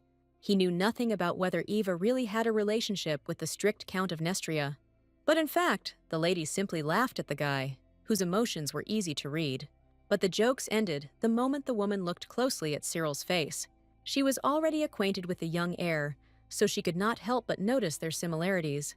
Eva explained this to herself by the fact that both boys were from Castile and could be related. But the hero still felt uneasy because this attentive lady suspected him. He had forgotten how well the woman studied and remembered all the people she met. Although Eva wouldn't have been able to tell that Cyril had traveled through time, he should have been more careful. Suddenly, Madame started talking again about the heir, who lost his father and mother early. She admitted that she tried to get closer to the prince, but he was terribly afraid of her. That is why Eva decided to leave for Nestria, and Bianca took her place in the palace. The hero felt calmer when he realized that little Cyril was not alone. Suddenly, the young man was flooded with images he had never seen before. He was able to spy on the situation when Alex's mother had just arrived at the imperial palace. The woman admitted that she could not bear the fact that her daughter was under threat. That is why she decided to get closer to the prince, whose influence would be great in the future. After all, Bianca was no longer going to approve of the marriage with Count Corsica, which Alex was threatening. In order to prevent the wedding, the Duchess had to remain in the capital for some time. And the fact that she could look after young Cyril was only to the woman's advantage. An unspoken agreement arose between the two friends about who would take which place. In fact, Eva herself was drawn in spirit to Nestria, where the Countess had recently died. But duty and obligations restrained Madame, who always tried to act honorably. Now the Empress was ill, and the question of her death was getting closer day by day. So Eva felt that it was her responsibility to look after the young heir to the throne. That was why she could not give up her place to Bianca, no matter what benefit it would bring her. However, the Duchess quickly managed to find suitable arguments for her friend.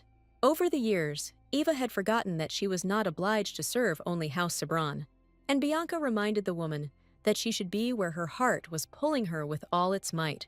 The closest clan to Eva was Nestria, into which she herself was born and raised as a child. So Madame would like to help the deceased countess by educating her children well. And only now, after Bianca's words, Eva realized how wrong she had been all this time. The Duchess was right when she said that the emperor depends on the well-being of his lands. Therefore, every aristocrat had to take her place and educate the necessary children. All night after this situation, Cyril could not sleep, because he finally understood Eva's thoughts. He went out into the fresh air to think again about what he had accidentally seen. The boy had no idea that inside of her, Madame was suppressing her love for Nestria and her heirs. The hero was sad because he could not see the future and the present at will. If Sabran had been able to control this gift, many mistakes could have been avoided. At the very moment of these thoughts, he noticed a tall human figure in a cloak below. The boy could never fail to recognize that pale face with the cold eyes on it. Each time, Cyril chased after the magician, but he always eluded him from talking. And now this man personally called the heir to show him the right path. At this time, Alex also could not fall asleep because of the thoughts that did not give her peace. The girl was finally convinced that she loved Cyril and didn't know what to do about it. The lady was most offended by the suspicion that the guy was deliberately avoiding her at dinner. She was not ready to admit this fact because she did not see any prerequisites for such behavior. But the girl's brain told her that there really was some kind of distance between them all the time. Since it was impossible for Lady Arno to fall asleep, she went out for a walk. The girl often did this in those moments when she needed to think before going to bed. And now all of Alex's thoughts were captured by yesterday's conversation with Muriel about love for Cyril. Then d'Auboville said seriously that they should draw a strict line in their relationship. The red-haired lady had no doubt that the foreigner also had feelings for the miss, but Alex herself rejected this option, since she had never seen any hints from her friend. From the very beginning, Cyril's position was precarious in a foreign country where no one knew him, and Lady Arno thought that he helped her only because he considered her his noble savior. Mariel could clearly see all the doubts on her friend's face, and she felt sincerely sorry for her. But the girl couldn't help but remind that Alex was the only heir of her family. So in the future, the parents will choose a groom for the lady who will suit her status. d'Auboville had already gotten used to the idea that she wasn't allowed to look at other guys. But Arno couldn't accept the fact that she and Cyril would not be allowed to be together anyway. Until now, this thought has caused pain to the girl who fell madly in love with her friend. Then she suddenly heard fast running along the corridor, which was strange at such a time. A small figure passed right in front of the lady and did not even notice her, as he was in a hurry. Alex immediately recognized Cyril, who quickly ran away, as if someone was running after him. The lady could not even imagine why her friend had run away from the estate so late at night. The thing was that the young man was very afraid that the magician would leave again and leave him with questions. That is why he ran so fast, not at all sparing his body, tired from the day. And this time, the hero was unable to easily reach the magician, who began to weave between buildings. His face was expressionless, as if the man had been dead for a long time. But even so, Cyril could not stop, because only the magician knew something about his abilities. Sabran's only fear was that the stranger was simply playing with his feelings for fun. However, the man had never let the young man down before, always warning him of danger. Cyril approached the man in the cloak with caution when he stopped running away from him. It was clear that the magician did not want to cause any harm to the guy he himself invited to talk. But his actions were still sharp and confident, so he quickly approached Cyril. One glance at the guy was enough for the magician to understand that he could not yet use his eyes. The hero had no idea that he could see any time and event he wanted. The magician promised that if the boy cast aside all his fears and doubts, he would learn to use his eyes. Previously, Cyril had no idea that he was a sorcerer, just like his unknown assistant. The man said that they were both chosen by God to carry out his will on earth. Their task was to build the future that the great heavenly ruler wanted to see. The powers of an adult sorcerer were limited, which is why he rarely appeared to help. That is why Cyril had to single-handedly stop Alex's death, which God did not want. In a panic, the young man clung to the magician because he had no idea how he could avoid such a future. But at the most crucial moment, something suddenly pulled Cyril out of the blue, and he seemed to find himself in a different place. The guy couldn't believe his eyes when he saw a breathless Alex in front of him instead of the magician. The girl looked warily at her friend, who had just not answered her questions. Cyril didn't expect the lady to find him all alone in the middle of this empty street. He was absolutely certain that he was communicating with a sorcerer, but others apparently could not see him. It was only after a few minutes that Sabran realized that he was still holding the lady's shoulders in his hands. He immediately jumped aside, since such behavior was not tolerated among friends. Both the boy and the girl were embarrassed by this accident that brought them closer together. But Alex had so many questions in her head that she couldn't remain silent for too long. In fact, Cyril had no intention of running away because he needed to talk to the magician. However, he saw the lady's worries, who decided that the young man had changed his plans. So the hero quickly lied that he simply went out to get some air because of insomnia. This made Lady Arno feel a little calmer, because it turned out that the young man also could not sleep. In fact, she was worried that the guy might run away alone in the middle of the night. The girl began to fear that the memories would return to Cyril and he would go home. Alex understood perfectly well how meanly she thought when she wanted to keep her beloved. She was so deep in thought that she didn't notice how Cyril suddenly froze in the middle of the street. The lady's displeasure knew no bounds, although it was her own fault that she had been hit. But as soon as Miss noticed the man who was passing in front of them, she forgot about everything. She froze in horror, as that scarred face was unmistakable. It was this man that Gaston was accompanying when they met by chance in the village. So there was a high